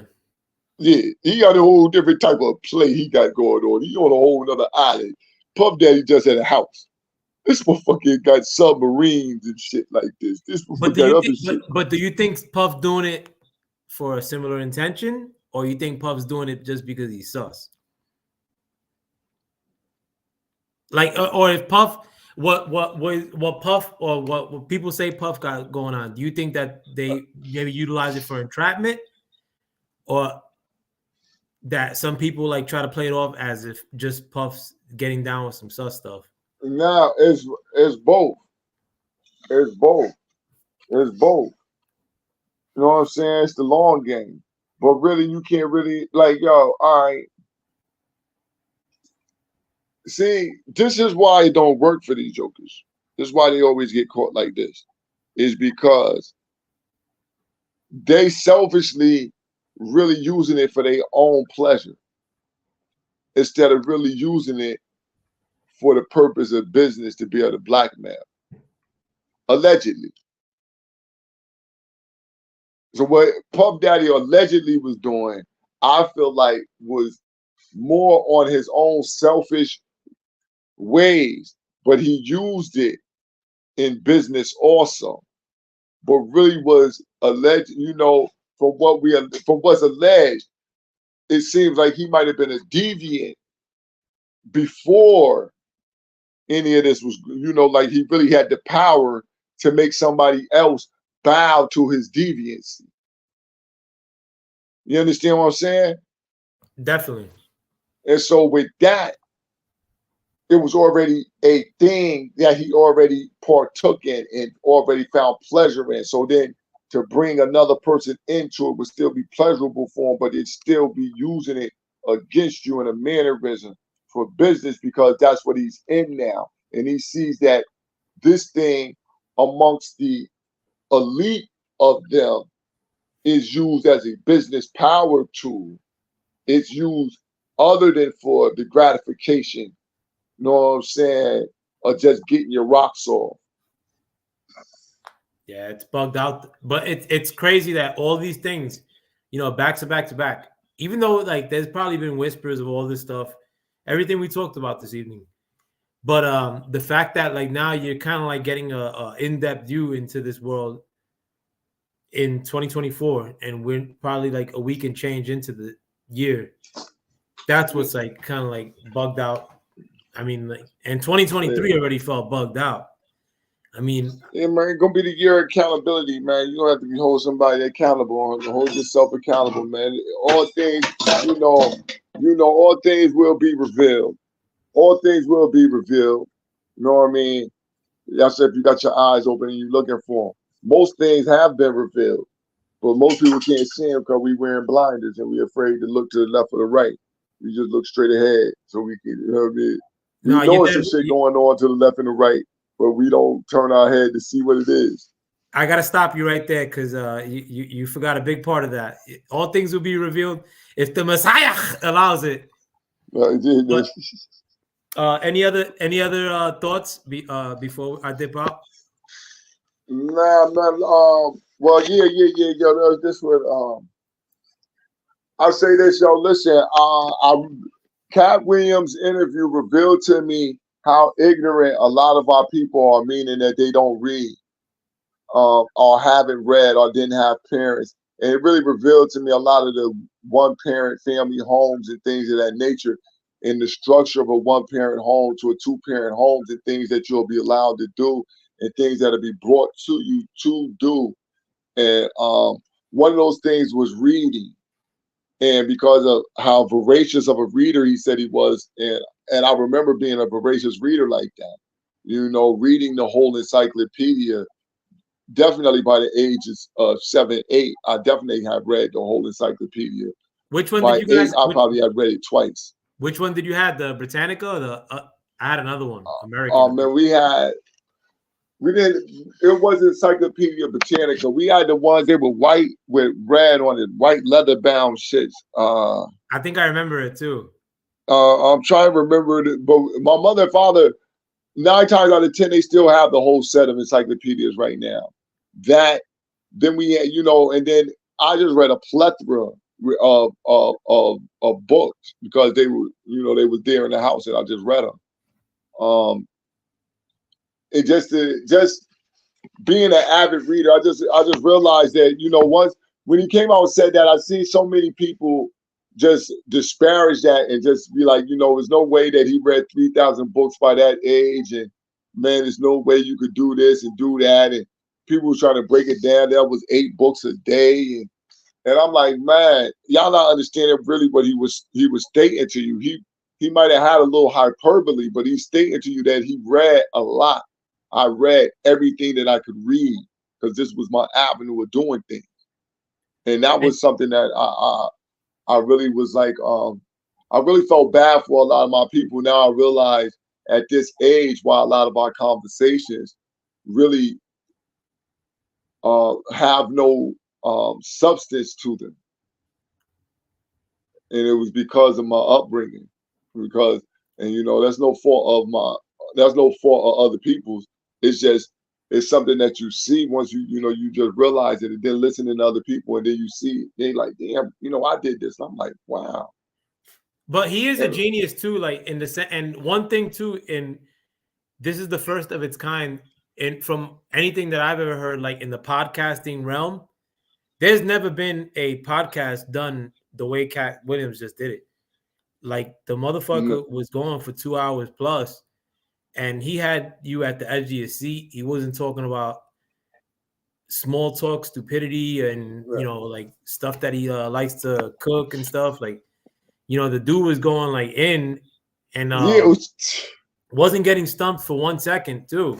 Nah, 2 hours and 45 minutes of fire. Yeah. Yo, hold on. I want to say this. 2 hours and 45 minutes of fire. I listened to Willie D's. I didn't even listen to the whole thing. I listened to probably Willie D has done a show with Katt Williams also. I listened to about 45 minutes of the hour of the show. And at 45 minutes, I just stopped listening. Willie D did himself a fucking great disservice with this Katt Williams interview. What, he did an interview with him? Yes. Recently? Just did it.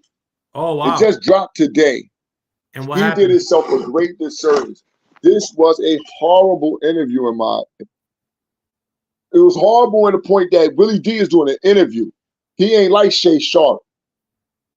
Shay Sharp, they just having a conversation, taking a drink, chilling. You feel me? Shannon gonna ask some questions, but they chilling.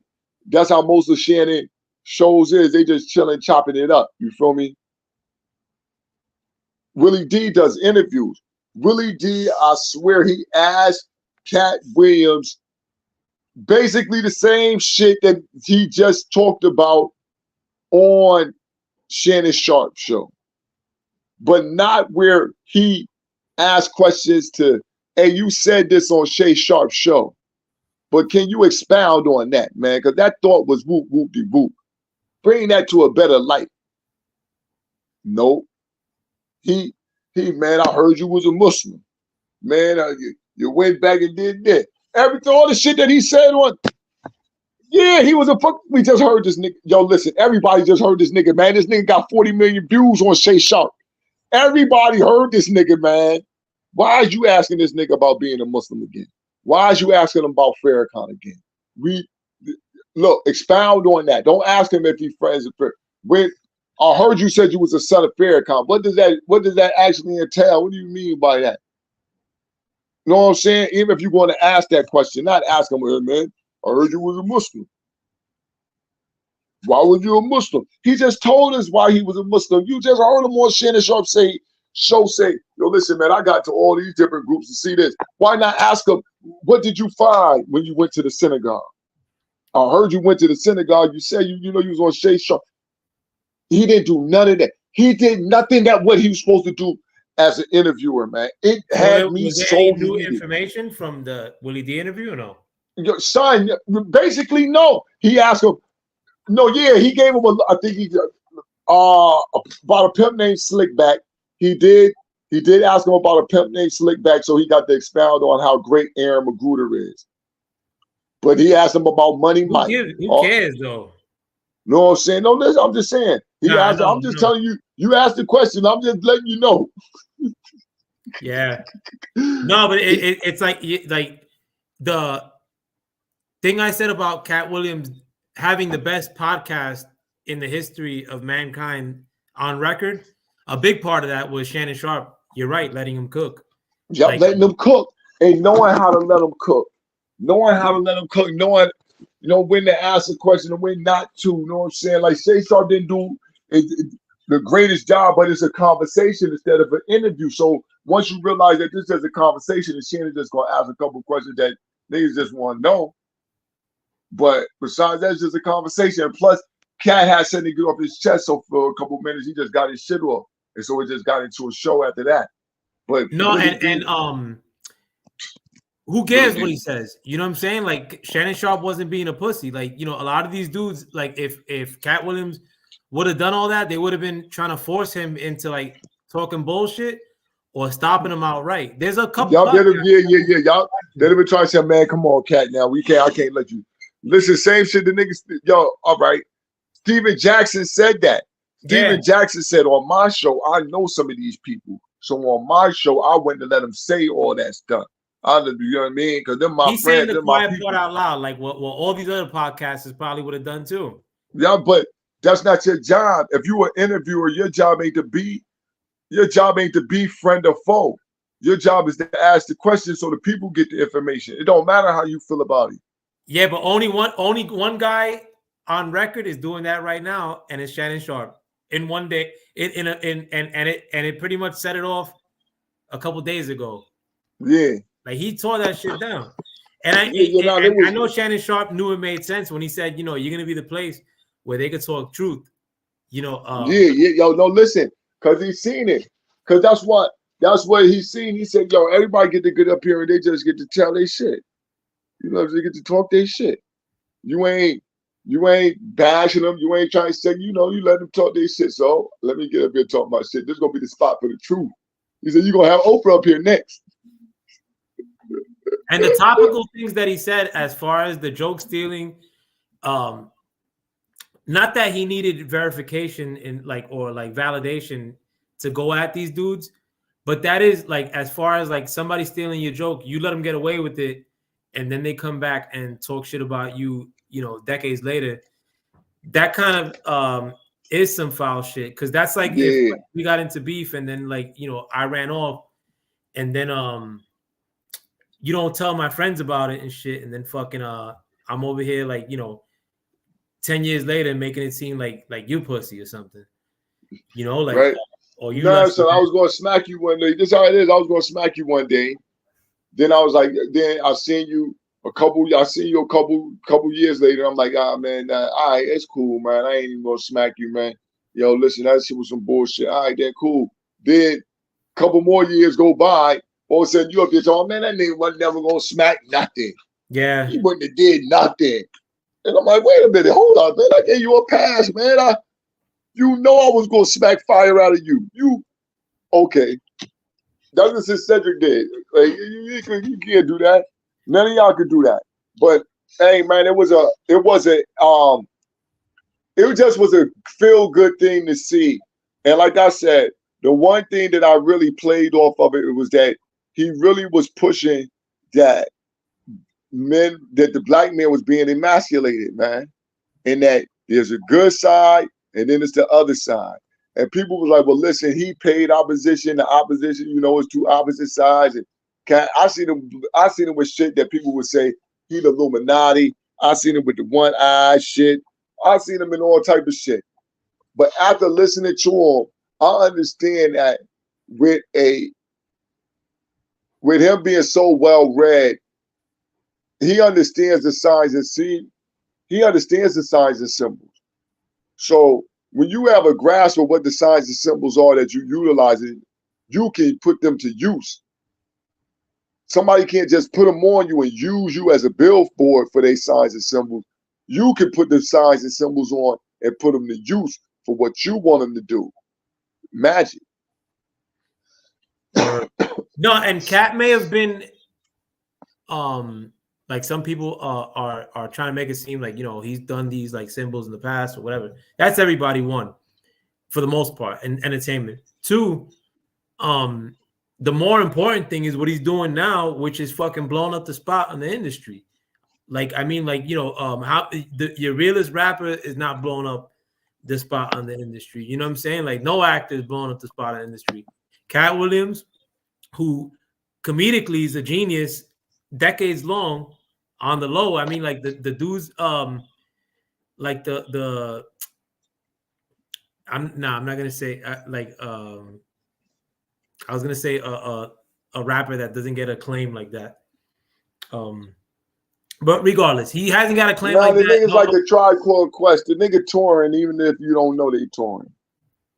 Probably even bigger too. I mean, you know, like yeah. You know what I'm saying? On some De La Soul, to do black De La Soul, especially. Public Enemy shit. Niggas touring and you don't even know they touring. They just been touring.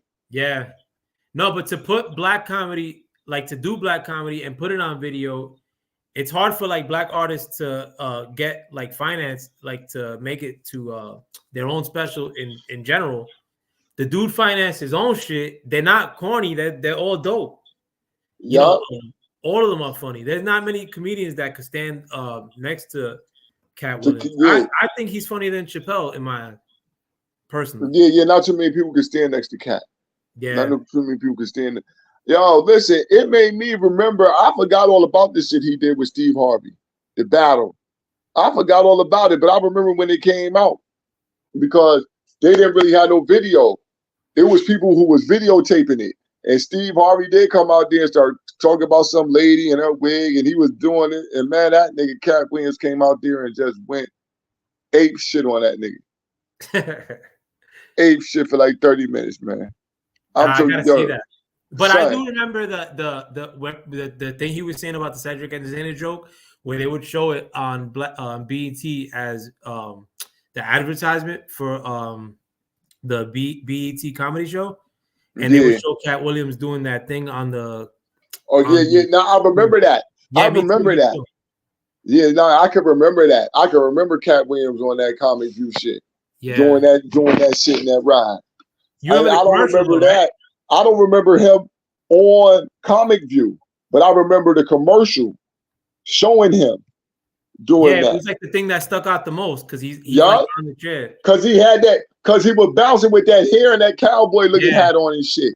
And it was like a short sleeve.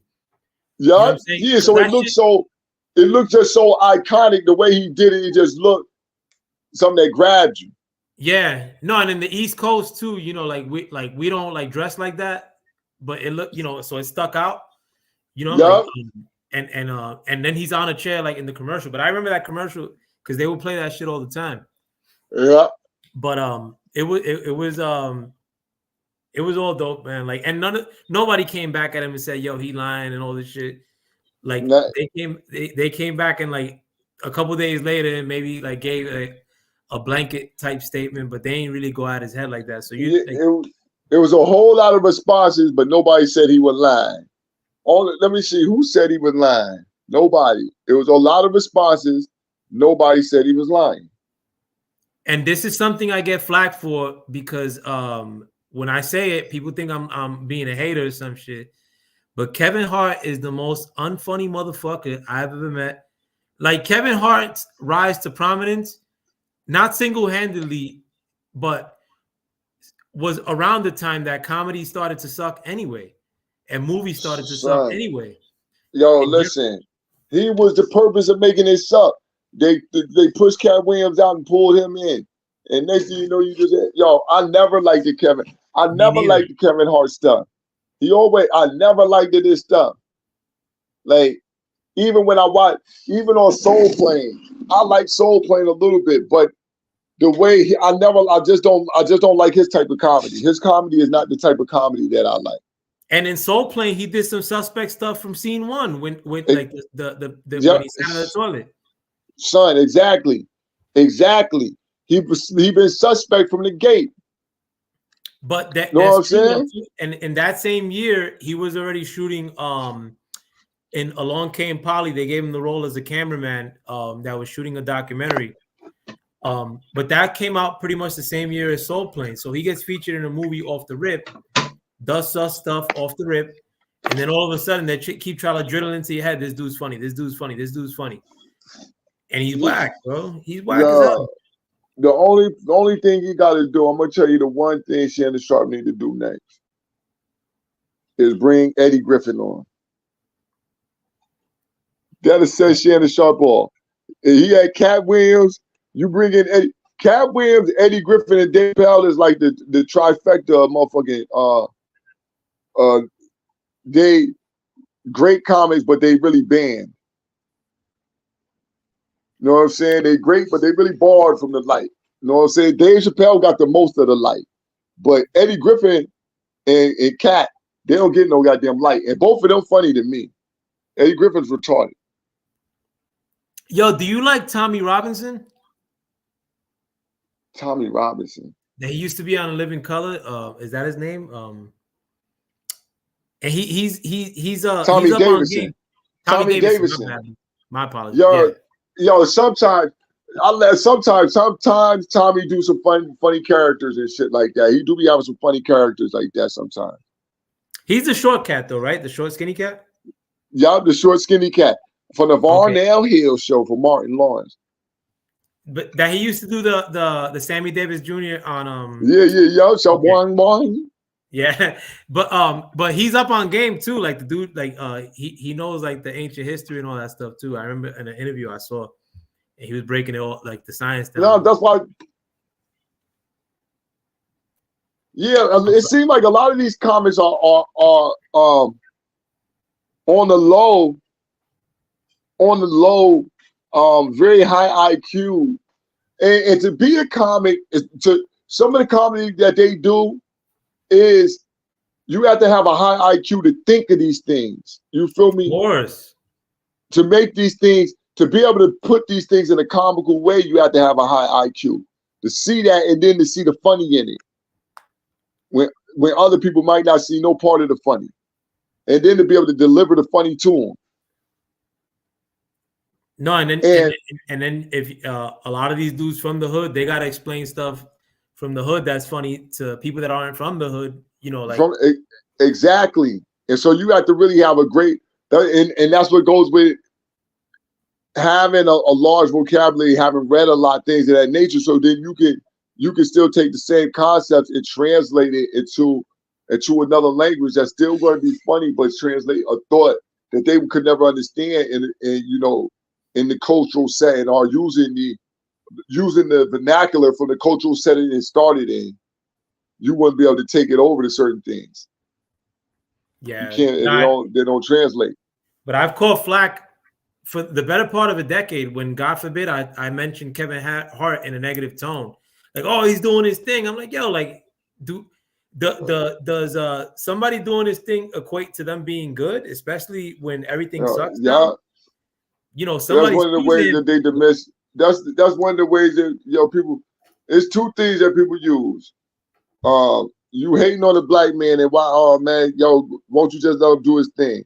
And does that mean that I can't say that it's bad? How is it that it got to be good? Because it got to be good. And that's how they make it. They make it where it got to be good, no matter what. Where we can't even say that's not good, man. No, and everything, and it's not just bread too. Is like, it's just that like everything's gone down the drain as far as entertainment in my eyes. Like I would actually sit down and like find shit funny at least once or twice on TV. Like now it's like everything's whack, but like the idols that they try to push in your direction. That's with rappers too, with rappers and fucking entertainers in general. Like they're all whack to me nowadays. And Kevin Hart, I mean, it's different. Like if you're trying to tell me actor's the greatest and you're trying to tell me Rock is the shit, but if you're trying to tell me that Kevin Hart's the best comedian because he makes the most bread, Kevin Hart's not even funnier than fucking one of these dudes on the block. Like the dude's whack to me. Like, and that's how they equate it. He made the most money. Tiffany Haddish, same boat. Wanda Sykes is not that funny. I don't like her either. Wanda Sykes, I do not like Wanda Sykes comedy. Tiffany Haddish either. I don't like her comedy. The dude from Hannibal, I forgot his name. Everybody, all these new cool cats and everybody associated with in the circle of like Kevin Hart, bigger cats, I don't find any of them, like not even to the point that they make me smile. That's the go along, get along game. Yeah, definitely. And you got a lot, and and that's good too. I mean, like if my sentiment pulls us deeper into this year, in that, you know, hopefully they start breaking a lot of this shit up, bro. If they told me right now, bro, like, yo, we gotta rip hip hop to its roots to get it right, and that there ain't gonna be no hip hop till 2027 or some shit, I'm all for it. Same shit with comedy. Same shit with it wouldn't hurt me none. Yeah, it wouldn't hurt me none. I'd rather you dead this shit than keep it going like the way it is right now. Son, man, this shit, yo. With all this shit, it's not even the hip, yo. It's just the yo. And with the and to anybody who says, "Oh, it's not that serious with the comedy part," yeah, it is, because the dude in question, I mean, I hate to keep going back to him, Kevin Hart. Like, the dude literally outright said like that he wasn't gonna wear a dress, goes on and wears a dress. The dude, scene one in a pretty major movie at that time, because I mean Eminem's in the movie, he was popping off. No, was he in that? Oh, he was in Car Wash. But there were a lot of people in the movie, and he was featured in the movie. He's the #1 star in Soul Plane. The dude comes out of nowhere, and now he's top doggy. You know, exactly. It come out of nowhere. That's what it seemed like. Come out of nowhere. Yeah. If I had to shut all this shit down, like this whole like, all right, this guy's a star and that's it, or this guy's an ill rapper and that's it, like, you know, then fuck it, like, let it go away. I'm cool. Like, listen to it. And he might have been doing this thing. Like, I heard he was on. Like I say, he was on the East Coast doing his comedy shows, but I don't see the funny in him like that. I don't. No matter what, that's just my bottom line. I don't see this comedic genius that people seeing. A lot of the stuff they be doing, I don't see it funny, man. And then I done seen him do stuff that was just too emasculated for me. Everything. I seen him, man. I seen him allow Shaq. I seen him let Shaq take him, bend him over, and start humping him from behind. Oh, I seen Shaq do that to him. He did in a commercial or something. They got a commercial together where Shaq is playing like a cop or something and is humping this boy, man. Yeah. So it's if you're gonna tell me that, all right, like the next comedian, he gotta be ill because he gotta follow the path of being an ill stand-up dude and saying jokes, or the next comedian gotta be the illest because they're telling me he's the illest, I'm never gonna go for the latter. Pete Davis is another motherfucker, bro. I can't. This is why I got a problem with LeBron James. This is why I got a problem with what you just now said. There's a whole other topic, but this is why I got a problem with LeBron James. If you nice, I can see you nice. You ain't got to you ain't got to have the media try to tell me and make all type of arguments for you to be the best. You ain't even gonna tell me that. I can see it, can't I? And he kind of like symbolizes the same era, bro. Like that's the same shit. Like all these dudes popped off at the same time, bro, and they all whack. Everything Katt Williams said applied to LeBron James. He all of a sudden popped up. Listen, Lenny Cook was the motherfucking man. Lenny Cook was the man at the ABCD goddamn camp. True. Lenny was the man from Brooklyn. He was the real motherfucking baller. And then all of a sudden, LeBron came in and they gave LeBron Lenny shine. And he was the chosen one since then. They chose him and made him the one. And from that point on, he got to be the greatest. Like Kevin Hart, he got to be the greatest. Look at how much movies he's doing. He's doing this, he's doing that. Look at him in The Rock. Yo, don't be surprised. Don't be surprised if they run The Rock for president. Oh, hell, I know that's good. I think that's very likely, honestly. No, all this Kevin Hart, because remember he's Kevin Hart friend, and The Rock play ambiguous. The Rock play ambiguous when he want to. Yeah, tough guy. He plays racially ambiguous. The hip Hawaiian black. You know what I'm saying? And you know, Hawaiians is cool with whites now, and plus he on the Democrat. He gonna be on that Democrat ticket, so that's all good. Yeah, don't be surprised if they run The Rock. Yeah, we don't expect him to run nothing if he makes it there too. Yeah, I wouldn't be surprised if The Rock hit the ticket, man. I swear. Before we go, I'm just stoking your hate for LeBron because I know you. I've always known you can't stand the man. But around the time that LeBron started popping off too is another start of another whack ass era was when they started making stats that just applied to LeBron. Like, oh, like this is the first dude to do this within like this amount of seconds or like this amount, like. And now they do that shit with everything, with every fucking sport now, football, like all these unnecessary, like unnecessary stats. But it's I if they had unnecessary stats, but they only try to point it out with certain people, like LeBron. Yeah, man. This is why they had to get the analytics. The analytics came about because the eye test could not tell you that he was better than MJ or Kobe Bryant, none of them, Magic, Larry Bird, Kareem. The eye test couldn't tell you that. The eye test couldn't tell you that he was greater than them because you see, he don't dribble as good as them. He don't shoot as good as them. He ain't got the same mentality like them. So they had to get the analytics. Well, look at these numbers. The numbers, man. The numbers say he this. The numbers say he that. The numbers say he better than looking. He more efficient than Bird ever was. He more efficient than Michael Jordan. Look at he 53%. Not telling you this nigga shoot 37% outside of 7 feet.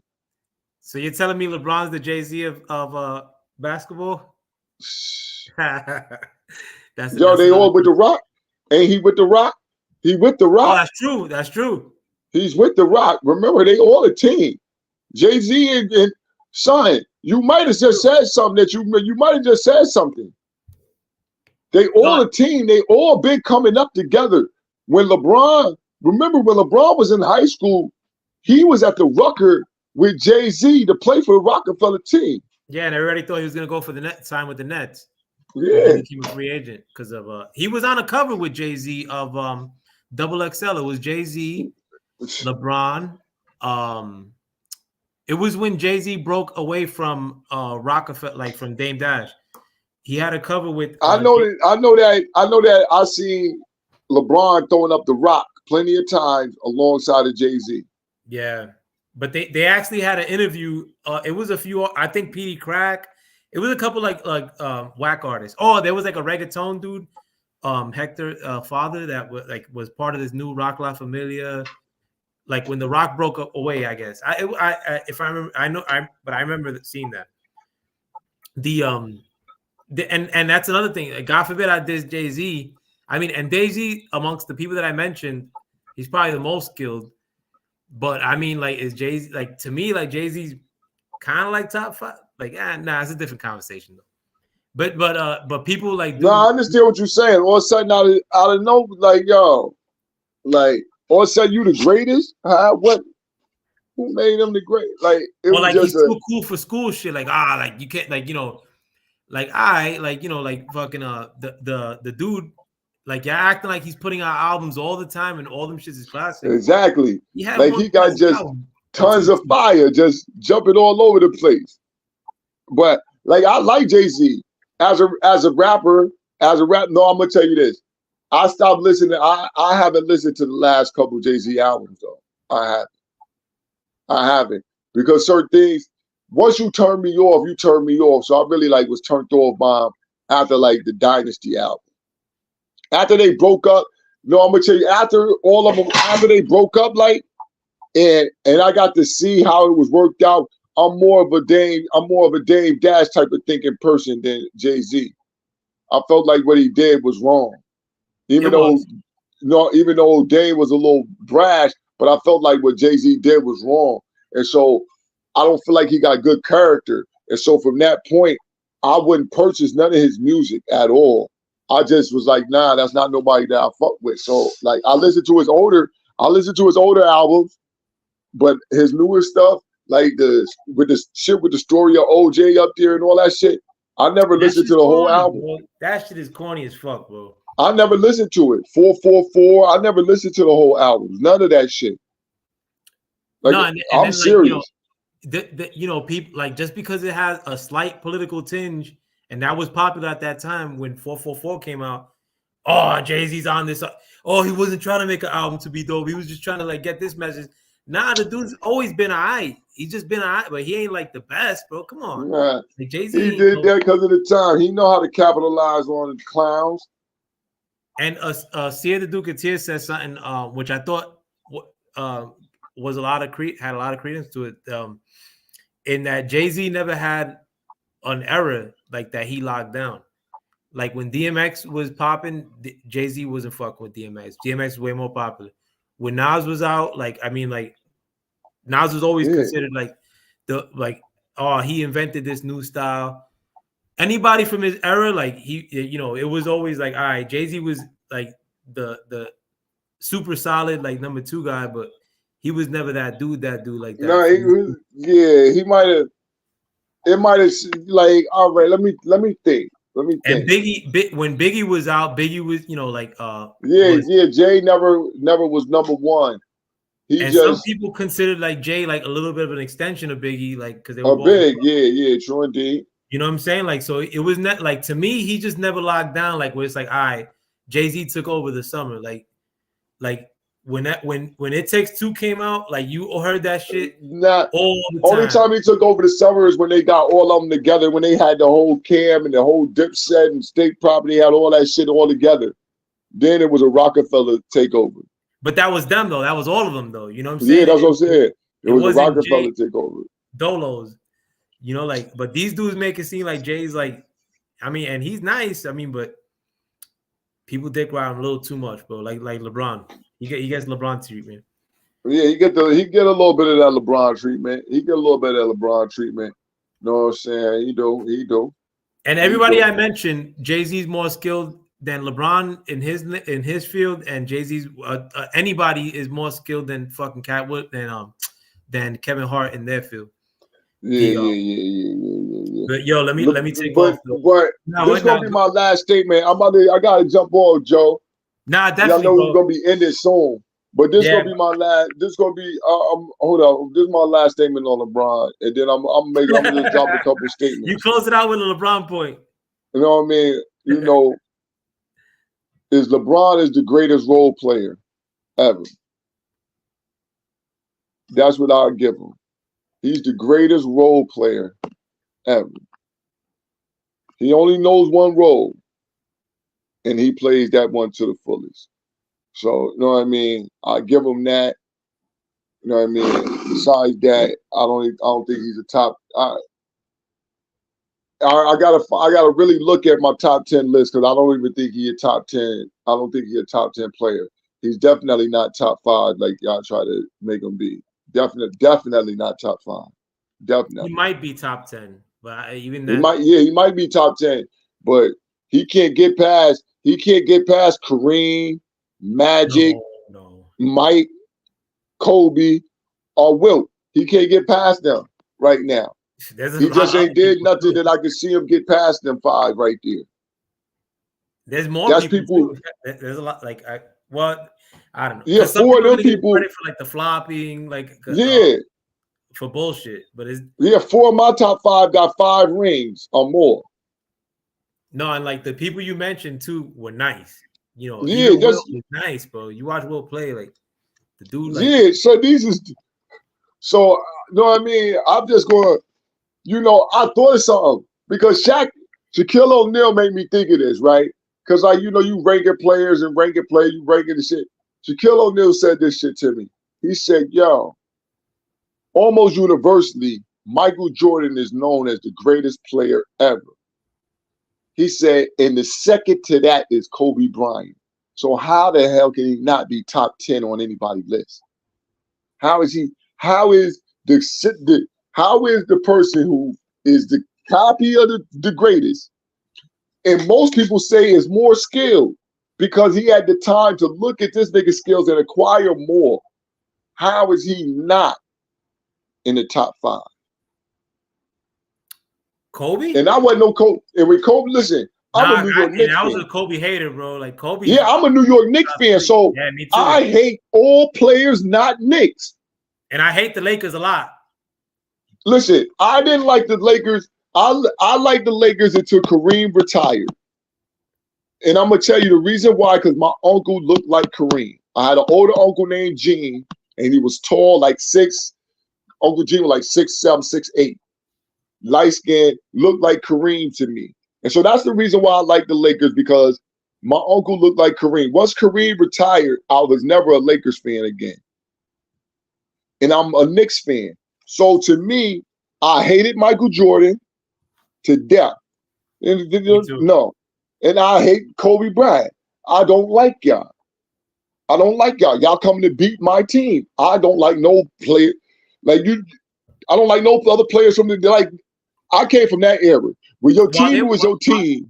While those players were playing, I hated their respective teams the most in the whole NBA. Besides, like the Heat, maybe. And yeah, exactly. You feel me? These are the teams that I hate. I hate y'all. And even the Pacers weren't fucking with no Bulls and no Lakers, like at that point.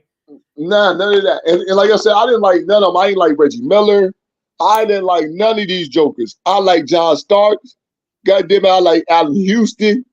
I like Latrell Sprewell. These are the people I like. No, but during that era, I never dick rode no Michael, and I never dick rode no Kobe, especially Kobe. But Kobe's nasty. Yeah, Kobe's number 2. But as a basketball player and, you know, somebody who watches the game, a fan of the game, once they retired, I can't sit back and diminish what they did.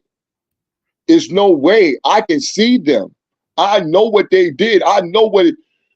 I didn't want the Knicks to play the Lakers because I know if he's playing, we got a chance to lose. I don't care who else playing. If Mike playing, what the fuck, man? There's like a loss coming up, man. You don't want to play these people. I never thought that when we played against Cleveland and they had LeBron. I didn't care how many games they won. I felt like we could win. I never, you know, y'all felt vitriol. You didn't want to play Mike. I knew we was playing Mike and them in the playoffs. What the fuck? And you know what is this? Too? Going back to errors, around the time that LeBron started balling, is kind of like when I stopped tuning into basketball as much. You know, because I was obsessed with basketball. I'm just starting to watch a little bit because the Knicks don't suck and they seem like they're doing their thing a little bit. But I probably haven't watched basketball for like a good 10 years. But like a lot of it, when I started losing like my interest in basketball was the LeBron era. You know something, you and me both. I just now started watching it back again. Like I keep up. Matter of fact, I'm gonna tell you, I just started like really watching the highlights again for like the past year. And it was because boxing made me sick. Only reason why I'm start watching basketball again, honestly, is because boxing turned my goddamn stomach, not being able to see what I wanted to see. Also, too, in the Knicks scenario, we fucking suck, bro. And it's not like I don't want to watch. Yeah, I don't want to watch the Knicks. Like exactly. I don't. The Knicks are a fucking annoying team to root for these last decades, bro. Fuck. No, I'm gonna tell you though, it's New York fans. Yo, the fans, it's not New York fans. Like it's New York City fans that make New York Knicks even worse. Because New York City fans have the fucking audacity that if another team is coming in and they doing good and they got a good player, that these motherfuckers will cheer for you. It wasn't always that way, though. It wasn't always that way. Like I hate this shit. But that started happening though too because the Knicks sucked for like fucking 15 years, bro. Like, yo, when I was a kid, that might be. That might be. I have to incorporate that. But I'm telling you, that's something that I hate. I'm like, yo, why the fuck is they in here cheering for this fucking nigga Kobe? Why the fuck would y'all be cheering for this nigga, man? What are you doing? What are you doing? Why would you be cheering for Steph Curry? Why are you cheering for these jokers, man? I don't give a damn what they doing. No, but I'm a sports fanatic. But when I was a kid, the first sport that I was obsessed with was New York Knicks basketball. And for me to not watch, I probably didn't watch for like 15 years. Like, I just this past year is when I started watching the highlights too. But we're looking good though, bro. Like, I don't want to get caught up with this team just in case they play me again. But they're fun to watch though, bro. Like, and I like watching basketball again. Like fucking it feels like weird saying it. Cause fucking the Knicks doing good. Listen, we have to have a whole nother show on that, man. Yeah, I get to jump off, man. We're gonna still keep going while I'm trying to hear them. I ain't even get to I didn't even know you liked the Knicks, bro. Like fucking that annoying ass team, bro. Like fuck, my bad, bro. That's the only team I could like. Listen, because the Knicks had went to the playoffs, and like as a kid, right? I'm gonna tell you something that happened to me as a kid, and I'm really gonna get off. But right, I moved to North Carolina, right? When Ewing was going strong, in the 90s. I moved to North Carolina in the 90s. You know what I'm saying? And then that's when we started really dying in the late 90s, like 90s. We just started dying off, right? But I always wanted a pair of Ewings. But I was in North Carolina. In North Carolina, they bring Ewings down there, and them shits is super expensive. It ain't like you live near the city, and I could just go grab a pair. So when the Knicks went to the playoffs, I ordered me a pair of motherfucking blue and orange, Knick blue and orange motherfucking Ewings. So, so I put them all from a team, and I said, damn it, goddamn, we done went to the playoffs. I said, I don't give a damn, we made it to the second round. This is like we done won the championship, nigga. Shit. You know how long it's been since we went to the second round? And I just knew we was gonna beat the Miami Heat, but I was like, shit, we went to the second round. I'm happy, man. I don't even give a damn. We happy as New York Knicks fans. You got to take a second round playoff berth as shit. We doing way better, man. But before you go, were you still watching during the Curry era? Because that was a fun era too. Like I was still watching then when we had Curry as the center. Who? Eddie Curry? The slim dude that he played for UConn. Oh no, he didn't play for UConn. He got in trouble for accepting money afterwards. Curry, the tall slim dude, that he was a center for the Knicks. That he had the 3 Chinese letter tattoos. Who? Marcus Camby? Camby, my bad, bro. I'm bugging. Oh yeah. Marcus Camby, UMass. He from Hartford. Marcus Camby. Marcus Camby from Hartford. Yeah. Nah, I mess with Camby, all the Camby land, all of that, man. That was the times. That was fun, man. There was the times, man. After the Ewing era too. It was like, this is gonna be wild. Yeah, that was the end of the Ewing era. Camby, we had motherfucking Rasheed Wallace came through there. Yeah, motherfucker, we had all type of, you know what I'm saying? We had some firepower come through there. Now it didn't work out. It didn't all work out. When we had some shit. When Sheed showed Carlissimo out, and I was like, yo, I love Sheed, man. I hope he comes back. And then I remember going to school, and then somebody was holding up a newspaper. Knicks traded for Sheed. I was like, yo. I mean, for Spree. For Spree, right? Yeah, son. That shit was dope. You know what I'm saying? Man. Yeah, we had the teams, man. We had Spree, Allen Houston, but we cursed ourselves. And I didn't know we was cursed until I started understanding how you get cursed. But we cursed ourselves. The Knicks cursed themselves when they traded Rod Strickland. And I like Mark Jackson, but they traded Mark Strickland and talking about they wanted to speed the game up, and traded Mark Strickland and traded Rod Strickland and brought in Mark Jackson. And I said, what the fuck is this, man? Like, we can't speed the game up with Mark Jackson. He's not speeding the game up. Rod Strickland was the truth. And when they did that to Rod Strickland, it put a curse on the Knicks. And the only way the curse, like we can be able to do good, but the curse can't be lifted by the 2 things. We might have to retire Rod Strickland jersey. But we got to let Oakley back in the goddamn Garden. Fuck, another headache, bro. See, if Oakley don't get into the Garden, man, you just ain't no good. You see with this team though, what I'm saying? Fucking Oakley, bro. Yo, we have somebody as dope as Oakley play for this team, bro, and we don't let him in the building. See what it is with the Knicks, bro? Like, I can't stand this team, bro. Sorry, man. Oakley, bro. I met Oakley. Jim Dolan's a piece of shit. Yeah, that's what I'm saying. Look, man, we had motherfucking Mason. Yo, Anthony Mason was the definition of New York Knicks. It wasn't no other player than that. It was when the Knicks got Anthony Mason. I said that's the Knicks right there. Fuck all the right there. Anthony Mason is the definition of what we want, baby. We want Anthony Mason. I think we could have won a chip, nigga. We go bust your ass out here, man. We coming to win. hard workers. And literally, But yo, Joe, listen, let me jump off, man. We're gonna keep going. It's my time, man. Don't pull me into the man. sports talk, bro. Like fucking, I can't stand like all sports frustrate me, bro. Like fucking, I love it and hate it. You and me both, man. Like I said, I'm back watching basketball because boxing just went to shit. We might have to get on it and talk about how Errol Spence got his ass beat. Word up. Yo, and I haven't been coming through too. I don't know if I told you that my fucking pup died, bro. I'll tell you, my dog, bro, like fucking died, the baby. Damn. Yeah, bro, that shit fucking had me fucked up. The dog's like, that shit. That was like in September. I was out of commission for a minute, bro, behind that shit, bro. Yeah, I bet, son. Damn, man. And you know how much I love them too, bro. Like fucking. Yeah, man. That's yo, damn, son. Nah, man. Damn, my condolences, son. I definitely didn't know that, man. Yeah, yo, I'm gonna get up with you, but good looks for coming through too, man. It was fun too. Nah, no doubt. To the people out there in the audience, check us out. Yo, listen, be on the lookout. I'm gonna. One time you gotta do an interview, man. Come in, because I got an AI company that I'm opening. Nice. Yeah, you know what I'm saying? So I want people to get onto it. I want people to get onto our website and all that. I'm not about to pull the name out right now.